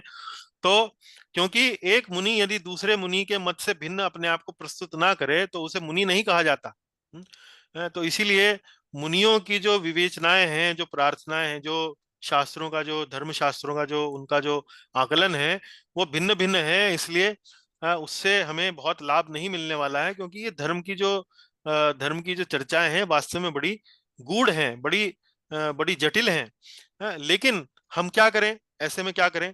ऐसे में धर्म का जो वास्तव में जो मूल है, वो तो महाजनों के हृदय में, महान भक्तों के हृदय में ही, उनकी हृदय की गहराइयों में ही छुपा रहता है। तो जिस प्रकार से महान भक्त जो है वो आचरण करते हैं, उस प्रकार ही आप उनके पीछे पीछे उनका अनुसरण करें, उसी प्रकार से आप उनके पीछे पीछे जीवन में चलें, तो आपका परम कल्याण होगा। अतः उसी पथ पर चलो जिस पथ पर महाजन चलते हैं। तो आप देख रहे होंगे कि ये श्लोक भी, जो अभी हमने श्लोक पढ़ा, भेजिरे मुनियो थाग्रे भगवंतम अधोक्षजम, उसी से ही मिलता जुलता भाव इसमें भी है। अब आते हैं 26वें पे। पढ़िए माता जी पहली हरे पंक्ति। कृष्ण प्रभु जी, हरे कृष्ण जी माता जी। प्रभु जी। सेकंड लाइन का समझ में नहीं आ रहा, तो आगे पीछे जाइए थोड़ा। सेकंड लाइन जो एक मुनि का मत अगर दूसरे मुनि से भिन्न न हो तो महामुनि नहीं कहलाता है, इसके कैसे, जी ये कैसे एस होगा? हाँ जी, ये इस प्रकार से है। मुनि का मन, मुनि का मतलब क्या होता है? मन। मन शब्द से मुनि आता है। तो हमारे धर्म शास्त्रों में भी अनेक अनेक मुनियों ने अपनी व्याख्याएं करी हैं। अनेक अनेक ऋषि मुनि हुए हैं, उन्होंने अपने अपने दर्शन प्रस्तुत किए हैं। हैं? वास्तव में हम जिस दर्शन को पढ़ते हैं वो वेद व्यास जी द्वारा लिखित वेदांत दर्शन है, लेकिन उसके अलग, उसके इतर भी, उससे अलग भी जो है वो अलग अलग दर्शन हैं। जैसे जैमिनी मुनि हुए हैं, उनका एक दर्शन है। इस प्रकार से पतंजलि है, उनका योग दर्शन है। इस प्रकार से कपिल है, उनका एक प्रकार से क्या कहेंगे कि सांख्य दर्शन है। तो अलग अलग दर्शन जो हुए हैं उनमें अलग अलग व्याख्याएं की गई हैं। उसी वेद की अलग अलग व्याख्याएं आपको उनके दर्शनों में मिल जाएंगी। और वेद दर्शन जो है, वे जो प्रस्तुतिकरण है वेद का, वो अलग अलग हैं। यदि आप उनकी जटिलताओं में फंस जाएं या उनकी जटिलताओं में आप उनमें विचार करने लगें, तो आपको आप जो है उलझ के रह जाएंगे उसके अंदर। उसमें एक ने एक एक एक वेद के पक्ष को श्रेष्ठ बताया है, दूसरे ने दूसरे पक्ष को श्रेष्ठ बताया। तो भाई वास्तव में श्रेष्ठ क्या है? वास्तव में श्रेष्ठ क्या है? तो इसलिए एक मुनि का मत यदि अन्य मुनि से भिन्न ना हो तो उसे महान मुनि नहीं माना जाता। नासौ मुनिर यस्य मतम न भिन्नम। उसको मुनि नहीं माना जाएगा यदि उसका मत जो है किसी दूसरे मुनि से भिन्न ना हो। कहने का तात्पर्य ये है। स्पष्ट हुआ आपको? नहीं हुआ? सम, नहीं हुआ ये, अ, समझ में नहीं आ अ, रहा है किस तरह से है। जी, ये थोड़ा सा विषय को समझाने के लिए आपको जो भारतीय दर्शन के जो 6 दर्शन हैं, उनके बारे में थोड़ा सा बताना पड़ेगा। और फिर उनमें जो वेदांत दर्शन है, जो षड दर्शन है, उनमें जो अंत में जो वेदांत दर्शन है, जो वेद व्यास जी द्वारा रचित है, वही वास्तव में सर्वश्रेष्ठ माना जाता है। हम लोग उसी के एक प्रकार से छात्र हैं। संभवतः हम जानते ना हो उस बात को, लेकिन हम उसी को पढ़ते हैं। तो अलग अलग जो मुनि हैं, जैसे पतंजलि हैं, जैमिनी हैं, गौतम हैं, कनाड हैं, उनके अलग अलग दर्शन हुए हैं। और उन्होंने अपने अपने दर्शन जो कि वेदों पर ही आधारित हैं, लेकिन अलग अलग उनसे निष्कर्ष निकाले हैं। वो जैसे कर्म मीमांसा का निष्कर्ष है। जैसे आपने पढ़ा होगा कृष्ण लीला में, जब गोवर्धन पूजा होनी होती है तो भगवान कहते हैं कि भाई हमें इंद्र की पूजा क्यों करनी है? हम तो गोवर्धन की पूजा करेंगे। फिर वहां वो कर्म मीमांसा का दर्शन प्रस्तुत करते हैं भगवान श्री कृष्ण। हालांकि कर्म मीमांसा का दर्शन वो स्वयं उसको नहीं मानते हैं, लेकिन वो इस तरह से वहां पर अपनी लीला के माध्यम से उसको प्रस्तुत करते हैं। पर कहने का भाव यह है कि अलग अलग दर्शन हैं, और अलग अलग मुनियों के अलग अलग दर्शन हैं। हमें तो वास्तव में महाजनो येन गतः स पंथा, जो भक्तगण हैं, उनके हृदय के अंदर वास्तव में धर्म का असली अर्थ जो है वो छुपा है। किसी निष्कलुष आत्म साक्षात्कारी व्यक्ति के हृदय में धर्म का वास्तविक तत्व, और वास्तविक तत्व क्या है? वास्तविक तत्व क्या है? ओम नमो भगवते वासुदेवाय सत्यम परम धीमहि, यही वास्तविक तत्व है। तो लेकिन अलग अलग मुनियों ने ये निष्कर्ष तो नहीं निकाला है, ये निष्कर्ष तो नहीं निकाला है। तो उसी पथ पर चलो जिस पथ पर महाजन चलते हैं। अब स्पष्ट हुआ माता जी? थोड़ा मैंने और स्पष्ट करने का प्रयास किया। नहीं, ये तो स्पष्ट हुआ प्रभु जी। जो नीचे का लाइन है हाँ जी। वो यही समझ में नहीं आ रहा कि मत भिन्न है तो महान कैसे माना जाता है?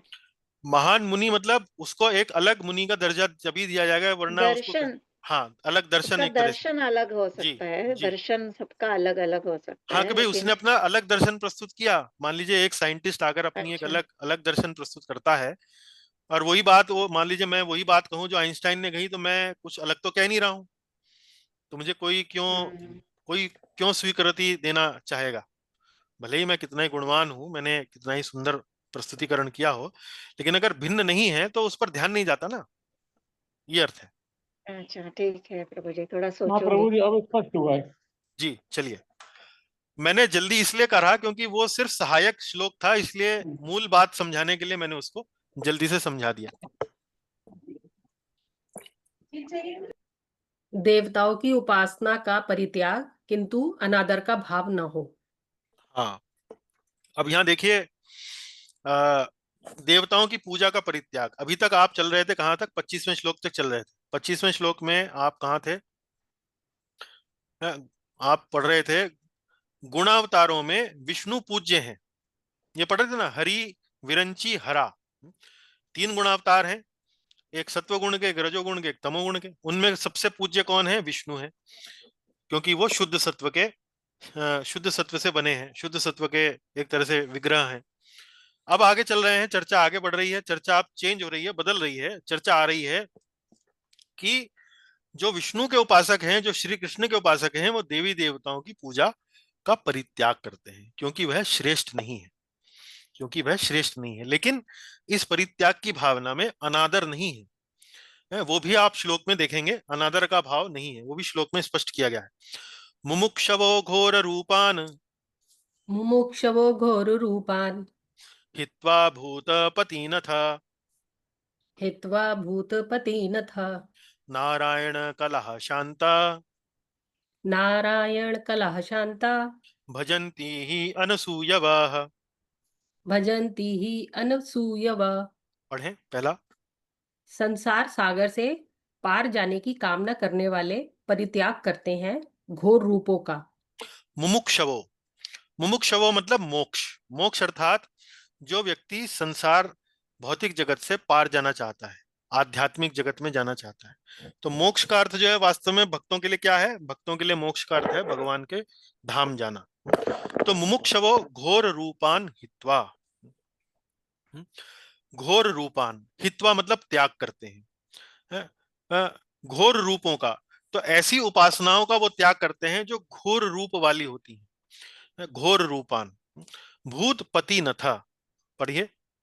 देवताओं के तथा इसलिए किनके घोर रूपों का परित्याग करते हैं? देवी देवताओं के घोर रूपों का। अब देवी देवताओं के घोर रूपों का कौन सा हो गया? जैसे काल भैरव, शमशान भैरव, शनि, महाकाली, चंडिका, हाँ, इन इस प्रकार के रूपों का वो वास्तव में परित्याग करते हैं। तथा इसलिए भूतपति, भूतपतिन अथ, अथ मतलब वही, जैसे पिछले श्लोक में भी शब्द आया था अथ, अथ मतलब इसलिए, अतः। आगे पढ़े नीला वाला। परम आनंद में भगवान विष्णु तथा उनके कल्याणकारी स्वांशों के रूपों को ही पूजा करते हैं। नारायण कलह शांता, नारायण कलह शांता, शांता अर्थात परम आनंदमय, कल्याणमय। कलह मतलब उनके स्व अंशों की। नारायण कलह, या तो नारायण या उनके कलह, कलह मतलब उनके स्व अंशों की, उनके ही एक्सपेंशन, एक्सपेंशन मतलब उनके ही विस्तारों की। भजंती ही मतलब केवल, निश्चित रूप से उनकी ही। भजंती, भजंती अर्थात उपासना। परम आनंद में भगवान विष्णु तथा उनके कल्याणकारी स्वांशों के रूपों की ही पूजा करते हैं। और आगे अनसूयवः पढ़ें। और वे बिना निंदा किए ऐसा करते हैं। हाँ, अनसूयवः, अनसूयवः मतलब बिना कोई उनमें देवी देवताओं में दोष देखे बिना। उनका आशय ये नहीं है कि वो उनका तिरस्कार किसी हीन भावना से या उनका अनादर के भाव से करें, लेकिन वो ये समझने लगे हैं, ये वो जानते हैं कि हरि विरिंची हरा, इसमें हरि, इसकी उपासना जो है वो परम कल्याणकारी है। परम कल्याणकारी अर्थात भौतिक जगत के जन्म मृत्यु के चक्र के बंधन से केवल यही उपासना आपको मुक्त करा सकती है, इसलिए वो ऐसा करते हैं, और कोई कारण नहीं है। वरना उनके मन में कोई अनादर का या कोई तिरस्कार का कोई भाव नहीं है देवी देवताओं के प्रति। ये अर्थ हुआ इसका। चलिए आगे पढ़े माता जी यहाँ से। पिछले श्लोक में वर्णन है कि पूर्व में मुनिगण विष्णु की उपासना करते थे। इस पर कोई कह सकता है कि हम देखते हैं लोग अन्य देवताओं की भी उपासना करते हैं। पिछले में तो बताया कि भाई इसलिए पूर्व काल में मुनिगण जो है वो श्री विष्णु की उपासना किया करते थे, उनका जो अनुगमन करेगा वो भी परम कल्याण को प्राप्त करेगा।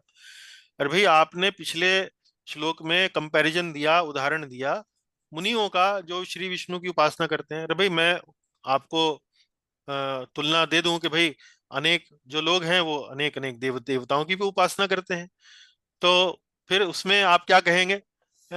ऐसी क्या बात है? अन्य देवताओं के उपासक भी हैं, तो उस तथ्य को लेकर आप क्या, आपके पास क्या उत्तर है? हम्म। यह बात ठीक है, किंतु मुमुक्षु जन मोक्षकामी भगवान विष्णु की उपासना करते हैं। हाँ, अन्य देवी देवताओं की उपासना करने वाले हैं, लेकिन यदि आपको मोक्ष चाहिए, यदि आपको संसार सागर से पार जाना है, तो आपको भगवान विष्णु की उपासना करनी होगी। और यदि आप भगवान विष्णु की उपासना नहीं कर रहे हैं, मुमुक्षु हैं और किसी देवी देवता की उपासना कर रहे हैं, तो एक तरह से आप रॉन्ग नंबर डायल कर रहे हैं। ये रॉन्ग नंबर मिलाते हैं ना, तो फोन कहीं और लग जाता है।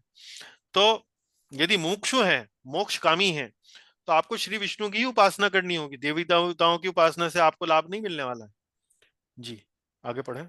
देव उपासक कामनाओं की पूर्ति के लिए ऐसी उपासना करते हैं। हाँ, ये तो वास्तव में कामनाओं की पूर्ति के लिए ऐसी उपासना करते हैं। ये आपको देखिए अगले श्लोक में स्पष्ट हो जाएगा। यहाँ उसका वर्णन नहीं मिलता है श्लोक में, लेकिन अगले श्लोक में स्पष्ट होगा। हाँ जी, पढ़िए। भूतपतीन बराबर शिव जी के विभिन्न रूप, इनमें पितृगण ब्रह्मा जी तथा अन्य देवता भी आते हैं। तो भूतपतिन शब्द का क्या अर्थ है? भूतपतिन अर्थात भगवान शंकर के अनेक अनेक रूप जो हैं, इनमें पितृगण ब्रह्मा जी तथा अन्य देवी देवता भी आते हैं। तो ये भूतपतिन करके इन्होंने एक शब्द में बताया है। हाँ। भगवान दो विभिन्न कोटियों में अपना विस्तार करते हैं, हम्म। पूर्णांश और विभिन्नांश। हाँ, पूर्ण अंश और भिन्न अंश। भिन्न पूर्णांश मतलब जो भगवान का ही विस्तार है, विष्णु तत्व की श्रेणी में आते हैं। भिन्नांश मतलब जो विष्णु तत्व की श्रेणी में नहीं आते हैं, जैसे शिव तत्व या जिसे शंभु तत्व भी बोलते हैं, या जीव तत्व। जीव तत्व में क्या है? ब्रह्मा जी भी आते हैं, तो वो भिन्नांश हुए। भिन्नांश मतलब भगवान से अलग। हाँ। पूर्णांश सेव्य, भिन्नांश सेवक, दोनों कोटियां समान नहीं हैं। हाँ, पूर्णांश जो है वो सेव्य है, वो उपासना के योग्य है, और भिन्नांश जो है वो सेवक है, उनको पूर्णांशों की उपासना करना चाहिए। तो भिन्नांश जो है वो सेवक है, पूर्णांश जो है वो सेव्य है। तो दोनों कोटियां समान नहीं है, एक सेवक है और एक सेव्य है, एक उपासक है और एक उपासना की वस्तु है। हम्म। भिन्नांशों में देवतागण भी आते हैं, वे विष्णु तत्वों की कोटि में नहीं आते। हाँ, तो भिन्नांशों में कौन आते हैं? देवतागण भी आते हैं, इंद्र चंद्र सूर्य, ये सब भिन्नांशों में आते हैं। ये पूर्ण अंश नहीं है भगवान के। हम्म। अनसूयव बराबर विष्णु के उपासक अन्यों की पूजा विधि से ईर्ष्या नहीं करते। हाँ, तो अनुसूया मतलब कोई उनको ये समस्या नहीं है कि भाई कोई पूजा कर रहा है, उपासना कर रहा है, ठीक है आप कर रहे हैं, लेकिन हमें कोई उससे तकलीफ नहीं है, पर हम अपनी उपासना जो है वो श्री विष्णु की करेंगे, बिना किसी दुर्भावना के, किसी अन्य की उपासना के प्रति। जी। वे अन्य देवताओं का पूर्ण आदर करते हैं। पूर्ण आदर करते हैं। ठीक, चलिए अब चलते हैं आगे। 27वां पढ़िए। भौतिक लाभ की कामना रखने वाले व्यक्ति देवताओं की पूजा करते हैं। हम्म। तो देखिए पिछले श्लोक में मैंने आपको बताया कि भाई विष्णु की उपासक क्यों करते हैं? क्योंकि उन्हें परम कल्याण चाहिए। देवताओं की उपासना करने वालों का जो अक्सर जो देखा गया है, उनका जो भाव रहता है वो होता है कोई भौतिक लाभ की कामना करना। इसलिए वो अनेक देवी देवताओं की उपासना करते हैं। तो अब पढ़ें यहाँ से मेरे साथ। रजस्तमा प्रकृतयः रजस्तमा प्रकृत्या समशीला भजन्ति वै समशीला भजन्ति वै पितृभूत प्रजेशादि पितृभूत प्रजेशादीन श्रियैश्वर्ये प्रजेप्सवाः। श्री ऐश्वर्य प्रजेस्पवाह। पढ़िए पहली पंक्ति। जो रजोगुणी तथा तमोगुणी है। रजस्तमः प्रकृतयः, जो स्वभाव से रजोगुण और तमोगुण में हैं, जो लोग स्वभाव से रजोगुण और तमोगुण में हैं।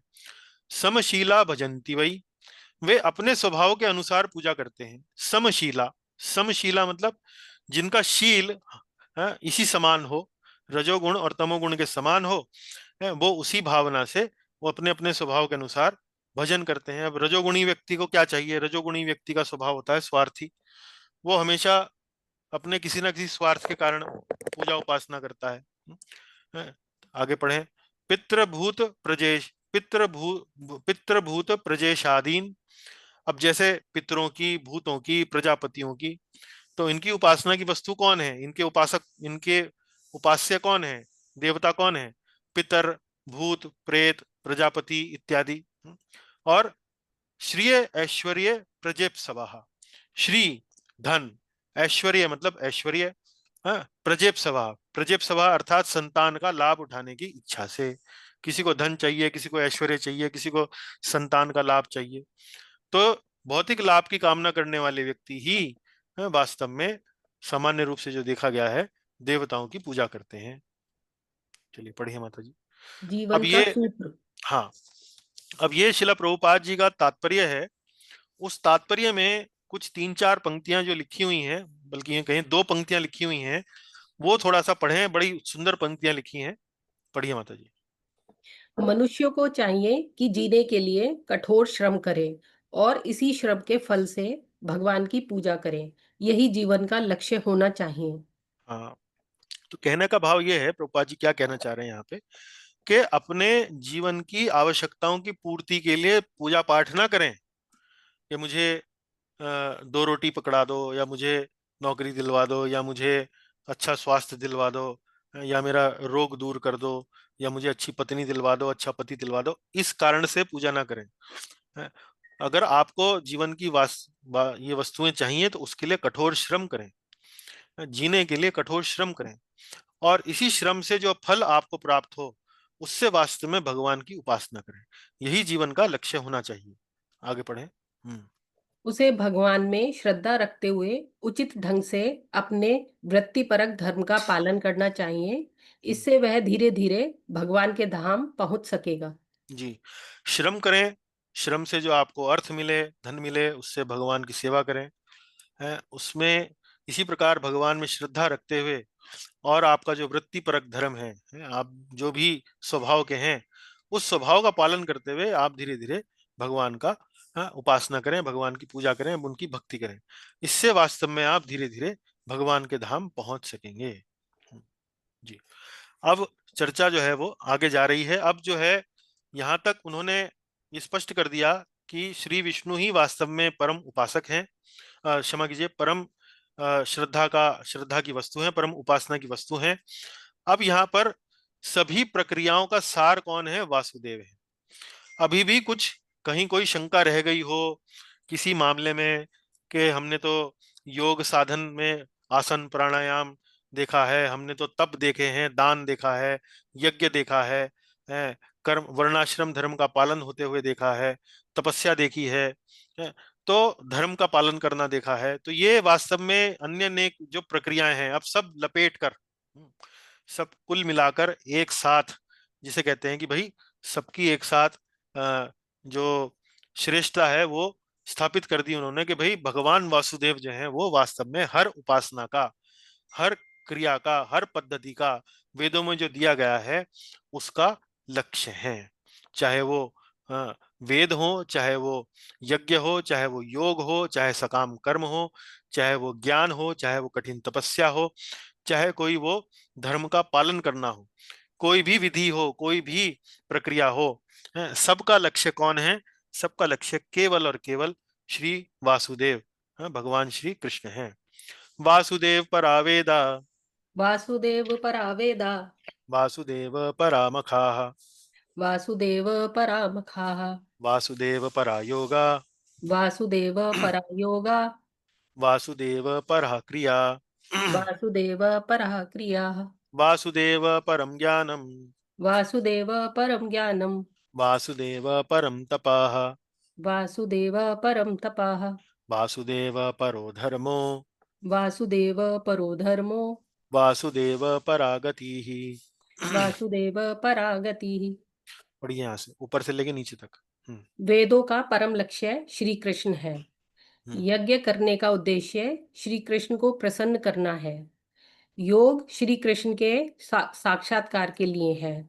सकाम कर्म श्री कृष्ण के द्वारा पुरस्कृत होते हैं। श्री कृष्ण परम ज्ञान है। श्री कृष्ण को जानने के लिए कठिन तपस्या की जाती है। श्री कृष्ण की प्रेमपूर्ण सेवा करना ही धर्म है। जीवन का चरम लक्ष्य श्री कृष्ण है। जीवन का चरम लक्ष्य श्री कृष्ण है। तो वेदों में जो भी प्रक्रिया, जो भी कार्य प्रणाली आपको बताई गई है, अंततो गत्वा उसका उद्देश्य, आप चाहे उसे समझते हो, चाहे आप उसको ना समझते हो, वास्तव में उसका चरम लक्ष्य क्या है? श्री कृष्ण है। तो श्रीमद् भागवत जो है वो बड़ा स्पष्ट कर रही है। हाँ, आज ही आपने श्लोक स्मरण किया, धर्म प्रोज्जिता कयितवोत्र परमो। प्रोज्जिता, हाँ, धर्म प्रोज्जिता कयितवोत्र, तो अन्य प्रकार के जो धर्म हैं उनको सबको श्रीमद् भागवत में उसका बहिष्कार कर दिया गया है। केवल एक ही धर्म को स्वीकार किया गया है, वो क्या है? वासुदेव परागति ही। वासुदेव का जीवन का चरम लक्ष्य क्या है? श्री कृष्ण। केवल यही धर्म जो है वो स्वीकार किया है।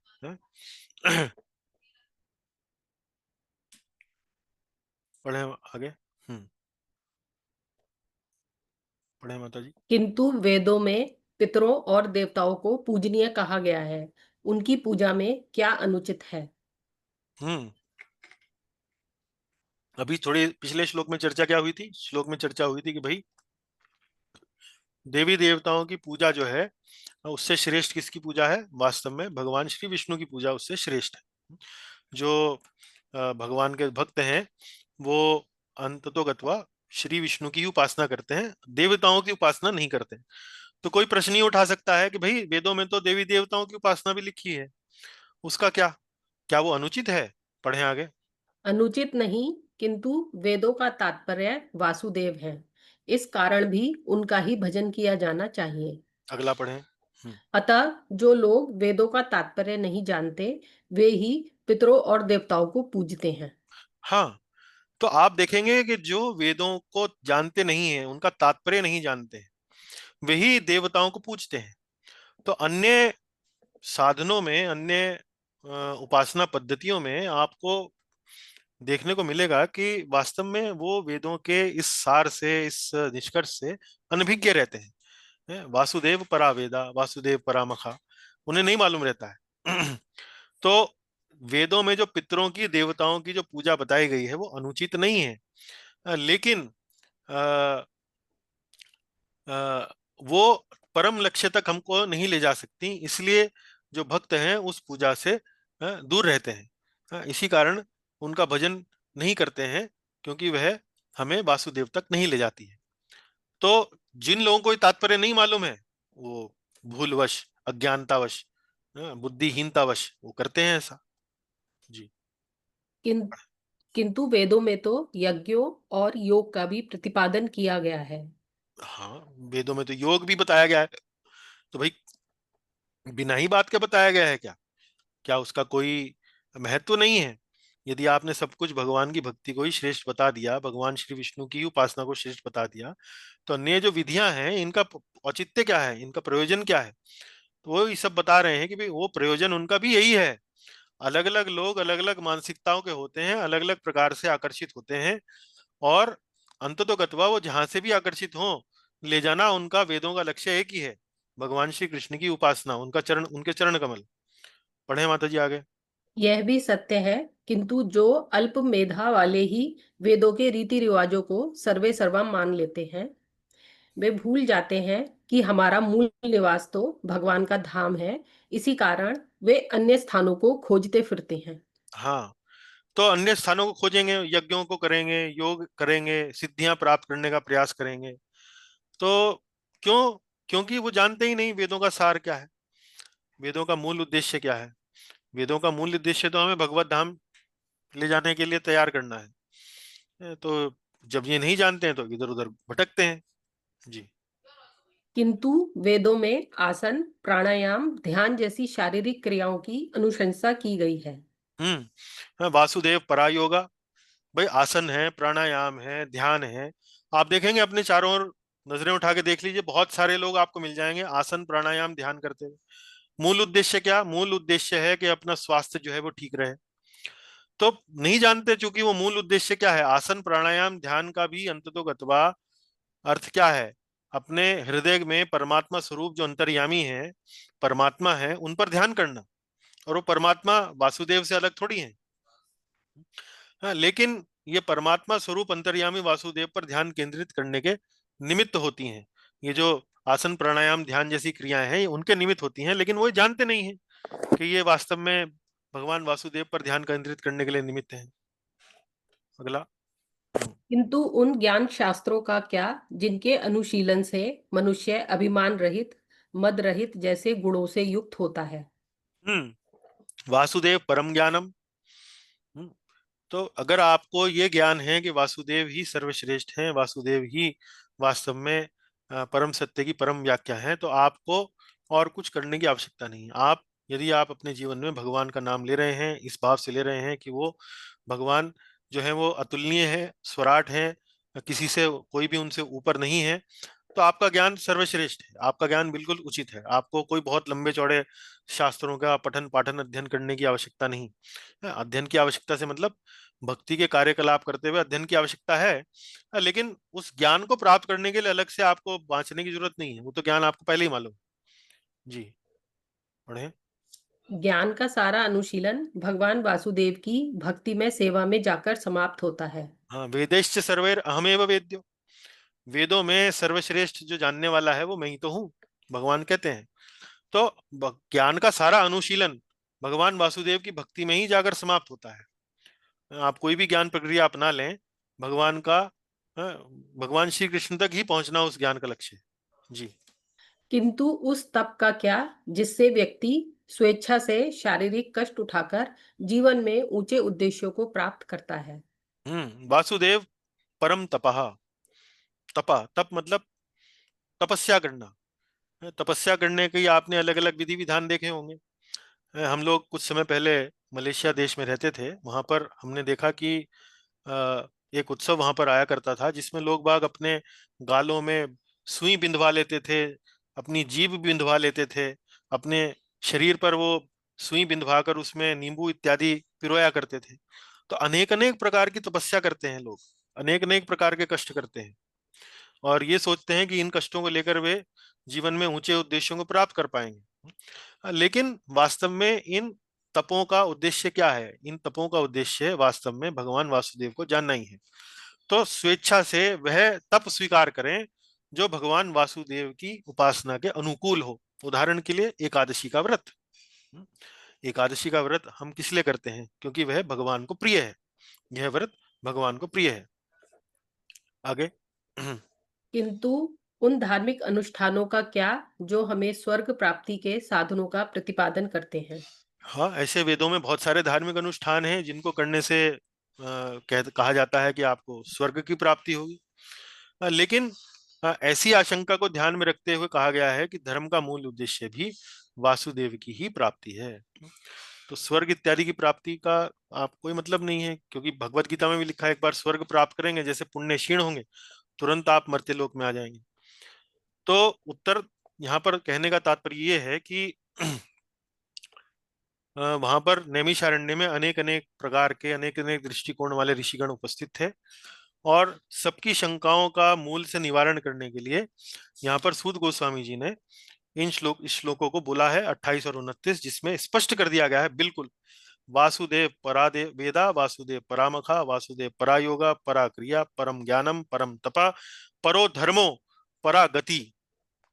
Full stop. कुछ भी छूट गया हो तो भाई, इस एक सेंटेंस में, एक वचन में, एक दो श्लोकों में सबको कवर कर लिया, सबको उत्तर दे दिया। अब विभाग बदल रहा है चर्चा में, अब हम चर्चा जो है वो मोड़ ले रही है, करवट ले रही है। पढ़े माता जी पहला पहला डिब्बा। सर्वप्रथम वे स्थापित करेंगे कि भौतिक जगत क्यों अस्तित्व में आया। फिर उत्तर देंगे कि भगवान क्यों भौतिक जगत में आते हैं। हाँ, अब वो चौथे प्रश्न का और तीसरे प्रश्न का उत्तर देंगे। तो तीसरा प्रश्न क्या था? तीसरा प्रश्न ये था कि भगवान भौतिक जगत में क्यों आते हैं, और चौथा प्रश्न क्या था कि भगवान के पुरुष अवतारों के बारे में बताएं। पुरुष अवतारों का मुख्य काम क्या है? पुरुष अवतारों का काम है भौतिक जगत की स्थापना करना, भौतिक जगत को अस्तित्व में लाना। तो पहले वो प्रश्न 4 का उत्तर देते हैं, फिर उसके बाद प्रश्न 3 पर आते हैं। सबसे पहले तो ये बताते हैं कि वो भौतिक जगत को क्यों स्थापित करते हैं, फिर बताते हैं कि भौतिक जगत में वो क्यों आते हैं। तो पहले भौतिक जगत का विवरण देंगे, कैसे स्थापित किया जाता है, फिर भगवान क्यों आते हैं, इस बात पर प्रकाश डालेंगे। चलिए पढ़िए। कारणोदक्षाय विष्णु। स एवेदं ससार्जाग्रे स एवेदं ससर्जाग्रे भगवान आत्ममायया भगवान् आत्ममायया सद असद रूपया चासौ सद असद रूपया चासौ गुणमय अगुणो विभूः।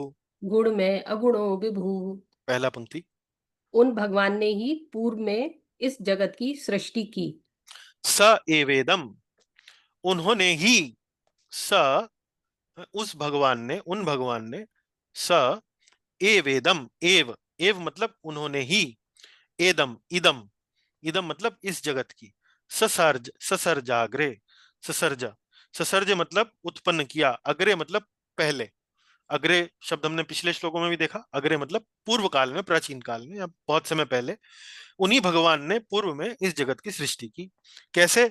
भगवान आत्म माया, अपनी शक्ति के द्वारा, अपनी माया शक्ति के द्वारा, आत्म माया अपनी निजी माया शक्ति के द्वारा उन्होंने ही इन सभी जगत की सृष्टि की। मान लीजिए अब ये कोई व्यक्ति कहे कि भाई आपको भगवान शंकर की उपासना करनी चाहिए, आपको ब्रह्मा जी की उपासना करनी चाहिए, आपको शनि देव की उपासना करनी चाहिए, आपको भैरव की, शमशान भैरव की, चंडी देवी की, इनकी सबकी उपासना करनी चाहिए। तो यहाँ 30वें श्लोक में सूत गोस्वामी जी कह रहे हैं कि भाई जो लोग ये कह रहे हैं कि इसकी उपासना करो, उसकी उपासना करो, वास्तव में ये तो समझो कि उनकी सृष्टि किसने की। उनकी सृष्टि किसने की? उनकी सृष्टि तो श्री विष्णु ने की, पुरुष अवतारों ने करी भगवान कृष्ण के। तो आ, उनकी बात यह है कि भाई तुम इनकी करो, उनकी करो उपासना। अरे भाई ये कहां से मतलब आ गया? जब तुम्हारी खुद की सृष्टि जो है श्री विष्णु ने करी है, तो हम अन्य किसी व्यक्ति की उपासना क्यों करें? सद असद रूपया चासौ, यह जगत कारण तथा कार्य, गुणमय अगुणों विभु तथा भौतिक गुणों से युक्त है, किंतु भगवान स्वयं इन गुणों से परे हैं। गुणमय, अगुणों, भगवान, हाँ, ये भौतिक, ये जगत जो है, इस जगत में दो वस्तुएं बताई गई हैं, कारण तथा कार्य और तथा भौतिक गुण। तो ये जगत किससे बना है? प्रकृति के तीन गुणों से बना है, सत्व, रजस और तमस। और दूसरी वस्तु क्या बता रहे हैं? कारण तथा कार्य।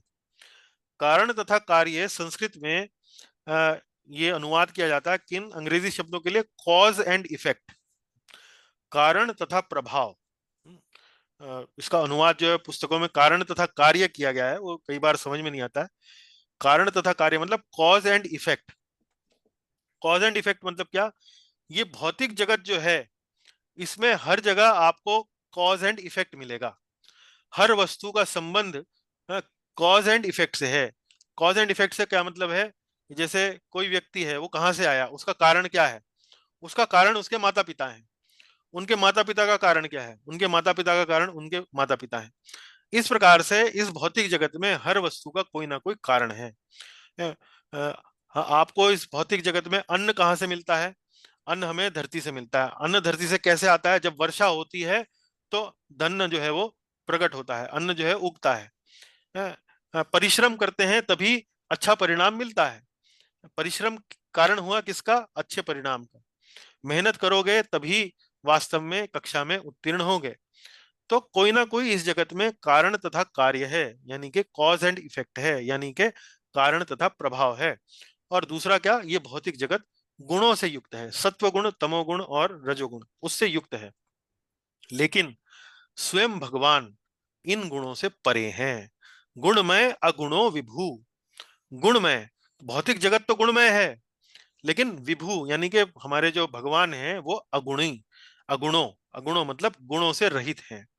तो वही पुनः एक बार फिर आपका ध्यान में ले जाना चाहूंगा इस अध्याय के शीर्षक की, दिव्य सेवा तथा दिव्यता। तो दिव्य सेवा की बात कर चुके, शुद्ध भक्ति के बारे में चर्चा हो चुकी। अब दिव्यता, बार बार वो घूम घूम के आ रहा है, अगुणों, दिव्यता। भगवान इन गुणों से परे हैं, भगवान इन गुणों से दिव्य हैं, इससे परे हैं। आगे चलते हैं, पढ़ें।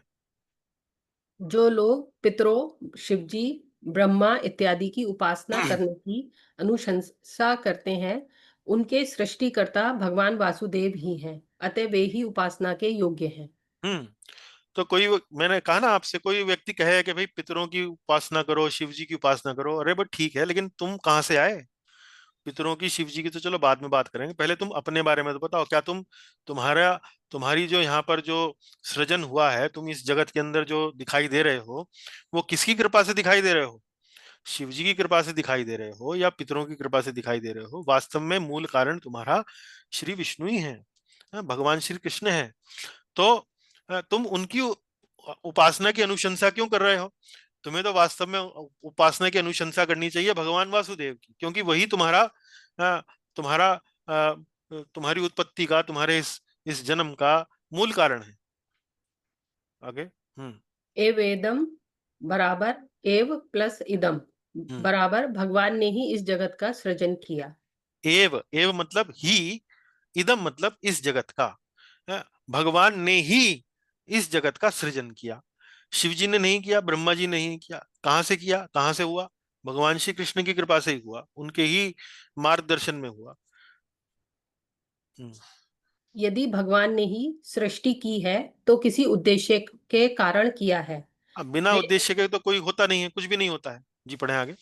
वे अपने आनंद के लिए ऐसा करते हैं। हाँ, तो कोई प्रश्न यदि पूछे कि भाई भगवान इस प्रकार से ये क्यों करते हैं, तो भगवान का देखिए एक ही पर्पज है, आनंद। आनंद, आनंद प्राप्त करना उनका मूल लक्ष्य है। आनंद के लिए ही वो एक तरह से सिर्फ आनंद के लिए ही वो बने हैं। उनका शरीर भी आनंद का ही बना है। और चूंकि हम उनके भिन्नांश हैं, उनसे ही आते हैं, उनका ही एक समझ लीजिए छोटा सा सैंपल है, इसलिए हम भी अपने जीवन में हमेशा सर्वदा आनंद की ही खोज करते रहते हैं। जी। सद हम्म। असद रुपया बराबर हम्म। कारण तथा कार्य, कारण तथा प्रभाव, कॉज एंड इफेक्ट बराबर इस जगत में हर वस्तु कारण प्रभाव से युक्त है, केवल भगवान ही अकारण है। हाँ, हर वस्तु कारण प्रभाव से युक्त है, कॉज एंड इफेक्ट। आप इंजीनियर कैसे बने?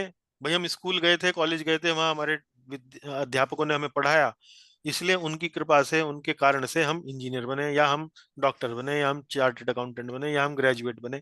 कुछ भी आप कहिए, कारण तो हर वस्तु का कोई ना कोई कारण है यहाँ पर। लेकिन केवल एक ही व्यक्ति, केवल एक ही व्यक्तित्व जो है वो कह सकता है कि मैं अकारण हूँ, मैं स्वराट हूँ, मैं स्वतंत्र हूँ, और वो है केवल श्री भगवान, भगवान श्री कृष्ण। वही कह सकते हैं केवल ऐसा, केवल वही अकारण है। हाँ जी। आगे। परिश्रम करोगे तो सफलता मिलेगी, वर्षा होगी तो अन्न होगा, भोजन करोगे तो स्वस्थ रहोगे। तो ये कॉज एंड इफेक्ट, ये भौतिक जगत जो है ये कॉज एंड इफेक्ट से बना है, ये इसका विशेषता है इस जगत की। तो उसी चीज को यहाँ श्लोक में बताया गया था। सद असद रूपया चासौ, सद असद रूपया चासौ। तो ये जो भौतिक जगत है, ये वास्तव में इसका रूप क्या है, इसका गुण क्या है, इसका चरित्र क्या है? सद असद, कॉज एंड इफेक्ट, प्रभाव और फल, कारण तथा प्रभाव। जी। गुणमय्या गुणों हम्म। बराबर गुणमय प्लस अगुणों हम्म। बराबर वे तीन गुणों से युक्त भौतिक जगत का सृजन करते हैं, किंतु स्वयं इन गुणों से परे रहते हैं। हाँ, तो इस श्लोक में अंत में क्या है? गुणमया अगुणो विभु, गुणमय अगुणो विभु, के ये भौतिक जगत जो है वो गुणों से बना हुआ है, लेकिन स्वयं जो भगवान है वो अगुण है। तो इसकी संधि विच्छेद करेंगे तो क्या बनेगा? गुणमय और अगुणों। यानी कि भौतिक जगत तो तीन गुणों से युक्त है, स्वयं उसका सृजन करते हैं जो तीन गुणों से युक्त है, लेकिन स्वयं इन गुणों से परे रहते हैं। इस बात को समझाने के लिए एक दृष्टांत या एक उदाहरण दे सकते हैं। पढ़िए माता जी। राजा कभी कभी बंदी गृह का दौरा करने के लिए आता है, किंतु वह बंदी गृह के नियमों से बंधा नहीं रहता। हाँ, मान लीजिए प्रधानमंत्री मोदी जो है वो तिहाड़ जेल में दौरा करने के लिए जाएं, कैदियों से मिले, तो किसी कैदी को लगेगा कि ये तो मोदी जो है वो जेल में आ गया, ये भी क्या कैदी है क्या? नहीं भाई, मोदी जी के लिए नियम अलग हैं।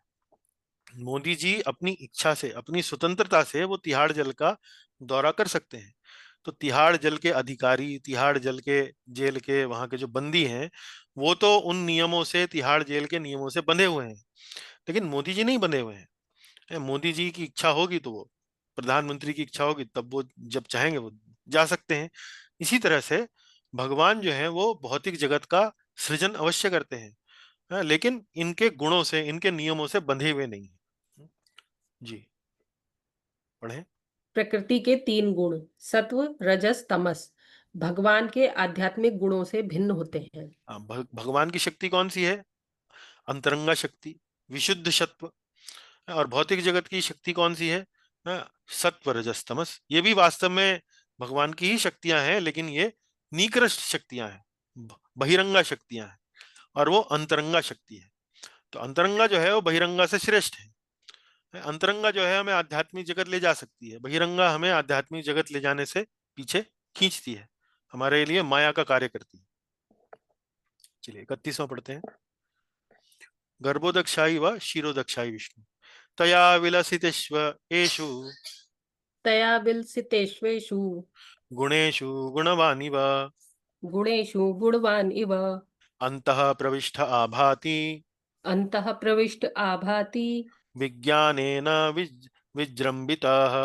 विज्ञानेन विजृंभितः। पढ़े पहली पंक्ति। भगवान इस ब्रह्मांड में तथा जीवों के शरीर में प्रवेश करते हैं। तया विलसितेष्व एषु गुणेषु। तो पिछला श्लोक जो आपने देखा, पिछले श्लोक में हमने चर्चा किसके बारे में कर रहे थे? हम चर्चा कर रहे थे कारणोदक्षाय विष्णु के बारे में। कारणोदक्षाय विष्णु यहाँ चित्र में आप देखें, चित्र में कारणोदक्षाय विष्णु को दिखाया गया है। ये भगवान श्री कृष्ण का ही विस्तार है। हालांकि भगवान श्री कृष्ण और कारणोदक्षाय विष्णु के बीच में और भी कुछ विस्तार आते हैं, लेकिन सरलता के दृष्टिकोण से आप पढ़ें, समझ लें कि भाई ये वास्तव में श्री कृष्ण का ही विस्तार है। तो कारणोदक्षाई मतलब कारण सागर में ये शाही, शाही मतलब सोते हैं, और वहां सोते हुए इनके शरीर से अनेक अनेक ब्रह्मांडों की उत्पत्ति होती है। तो इसलिए यहाँ लिखा गया है कि उन भगवान ने ही पूर्व में इस जगत की सृष्टि की।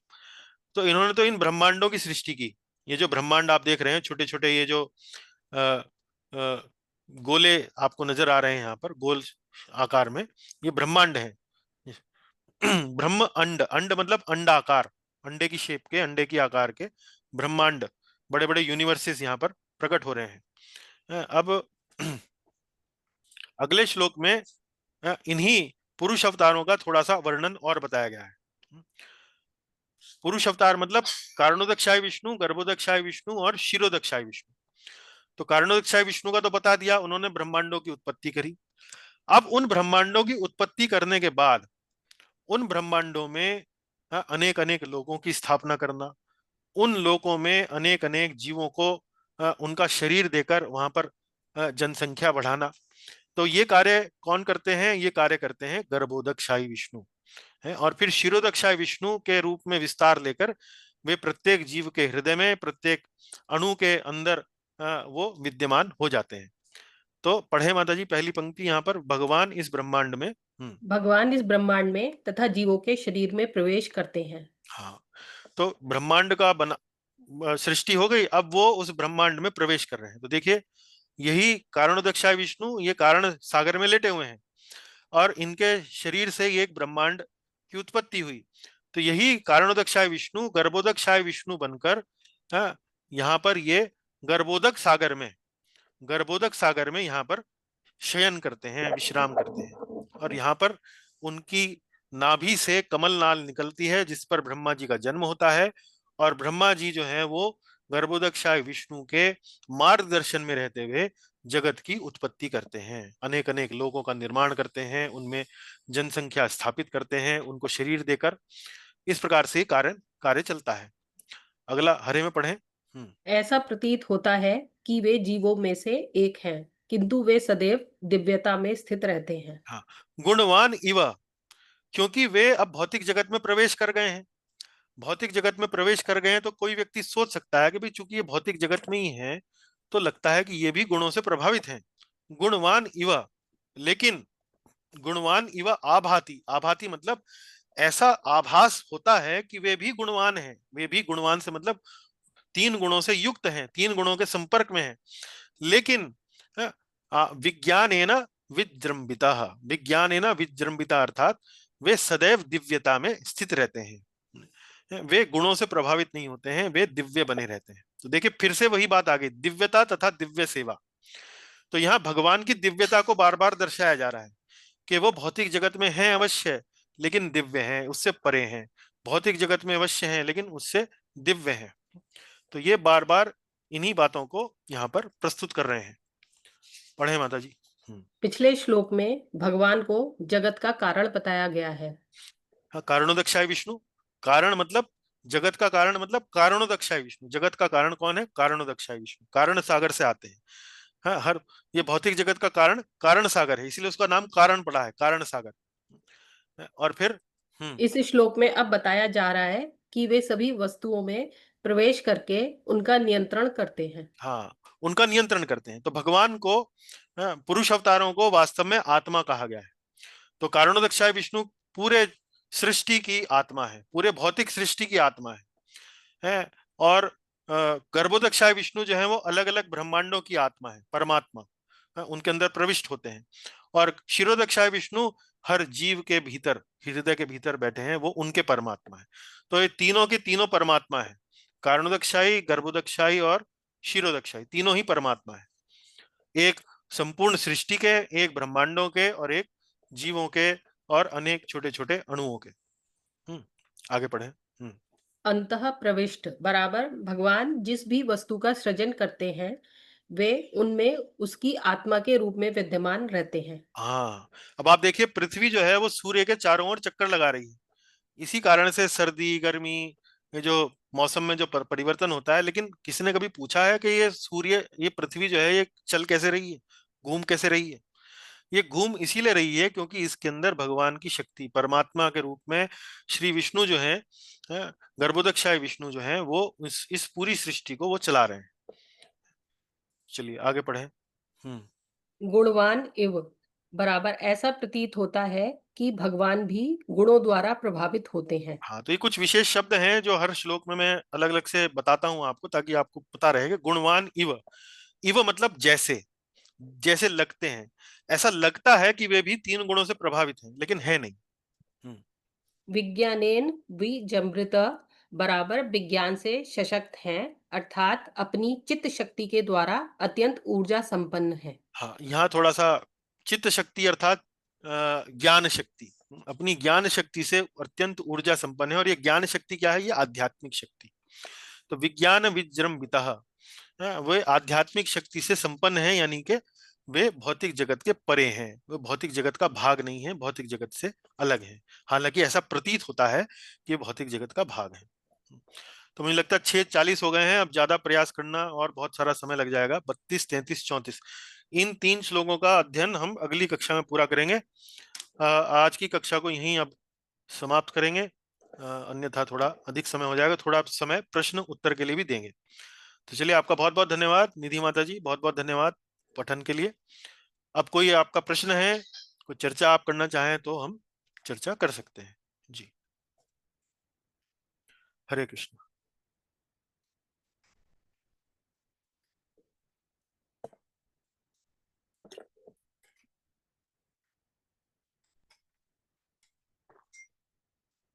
हरे कृष्णा प्रभु जी।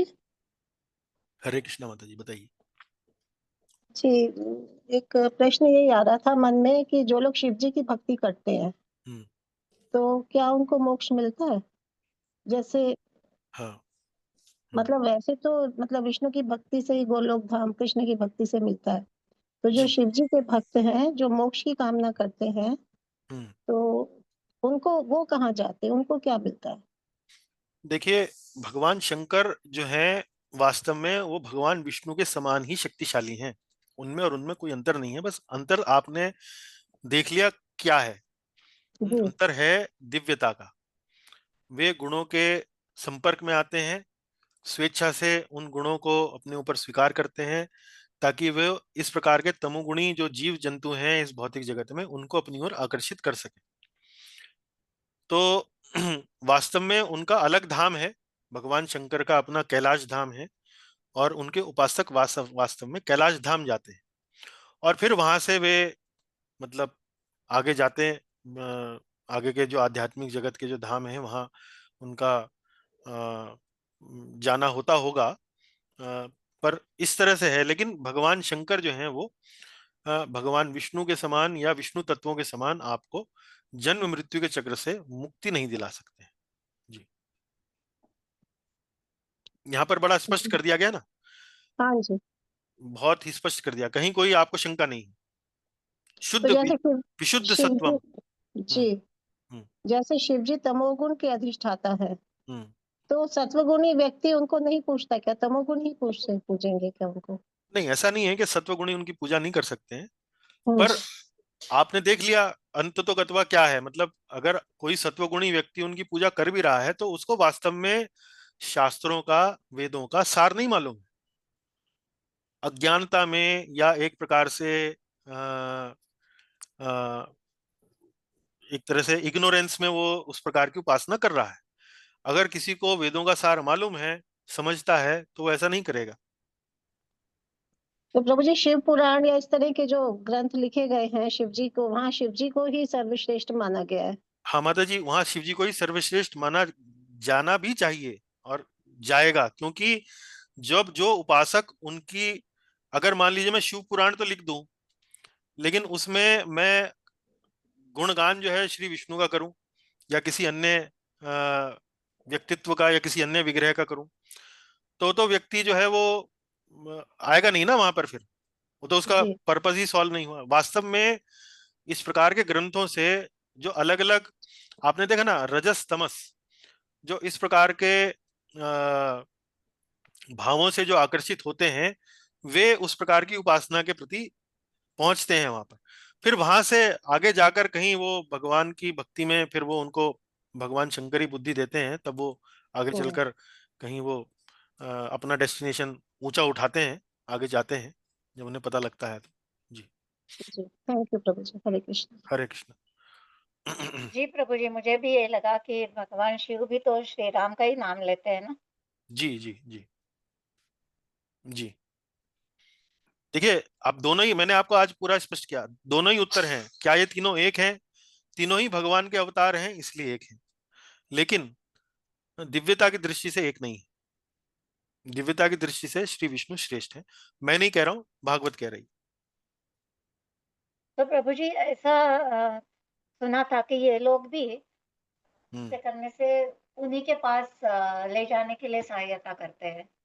हाँ, ऐसा ही कुछ ऊपर आपके, इतनी सारी डिटेल तो मुझे नहीं मालूम है, पर मैं भी यही अंदाजा लगा सकता हूँ कि भाई ये भी एक प्रकार से अ, व्यक्ति जो है कम से कम वैदिक पूजा पद्धति में, वैदिक सिस्टम में आ जाता है।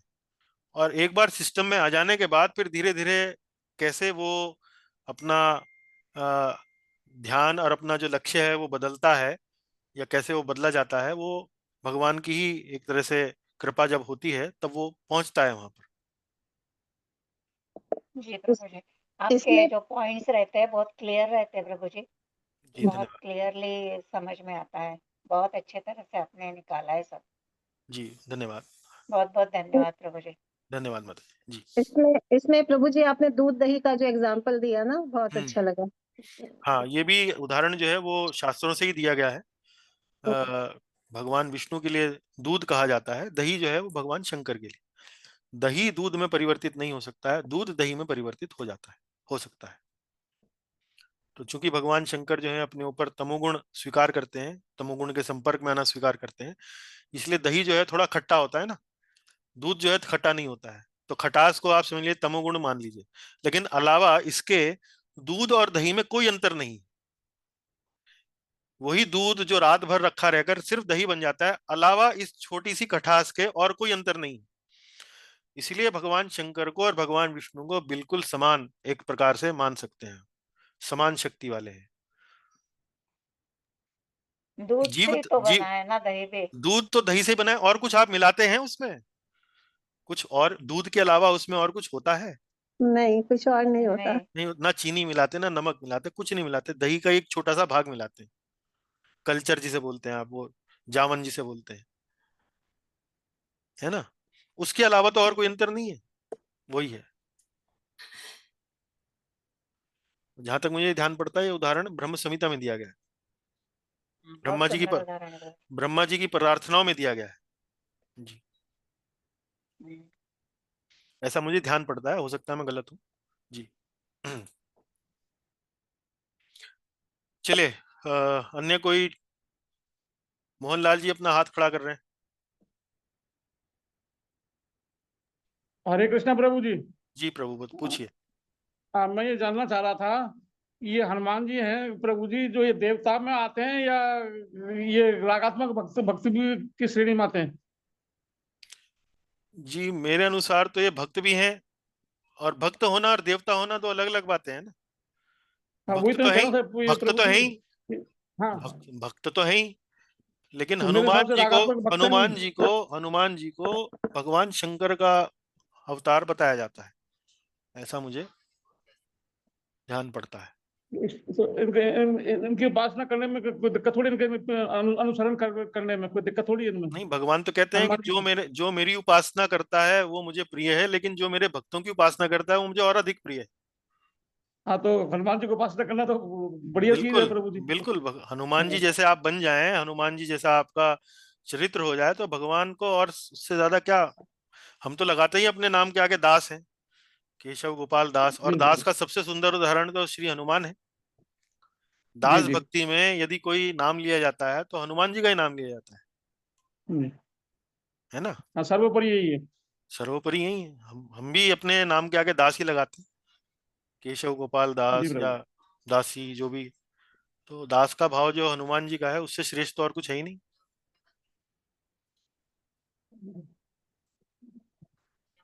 आज क्लियर कर दिया प्रभु जी आपने। मैं तो सोच रहा देवता हैं और फिर उनकी पूजा कर रहे हैं तो गलत कर रहे हैं, पर आज क्लियर हो गया नहीं, प्रभु जी, गलत बहुत नहीं है। खुशी हो गई। आपको श्री विष्णु की उपासना इसलिए करनी चाहिए क्योंकि आप परम कल्याण के लिए आप प्रयास कर रहे हैं, और प्रभु आप जी ये कृष्ण समझ। भगवान ही तो कर ही रहे हैं। हाँ, और कृष्ण भगवान ही तो उपासना कर आ- ही रहे हैं। आप शास्त्रों के अनुसार ये समझ गए हैं कि जो देवी देवता हैं वो आपको परम कल्याण के मार्ग तक नहीं पहुंचा सकते। हाँ तो आप उनका आदर करते हैं, सम्मान करते हैं, भगवान की कृपा से उन्हें देवता का पद प्राप्त है, तो बड़े ऊंचे पहुंचे हुए व्यक्तित्व हैं, इसलिए उनका आदर सम्मान अवश्य है, किया जाना चाहिए।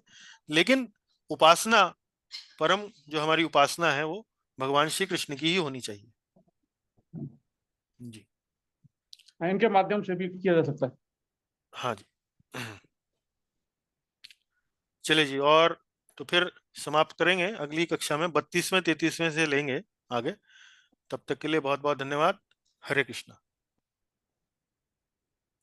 हरे कृष्णा प्रभु जी, दंडवत प्रणाम। हरे कृष्णा जी, दंडवत प्रणाम। हरे कृष्णा हरे प्रभु जी। कृष्णा प्रभु जी। हरे कृष्णा जी। हरे कृष्ण। प्रणाम हरे गुरु जी। कृष्णा प्रभु जी, प्रणाम प्रणाम। प्रणाम जी, प्रणाम।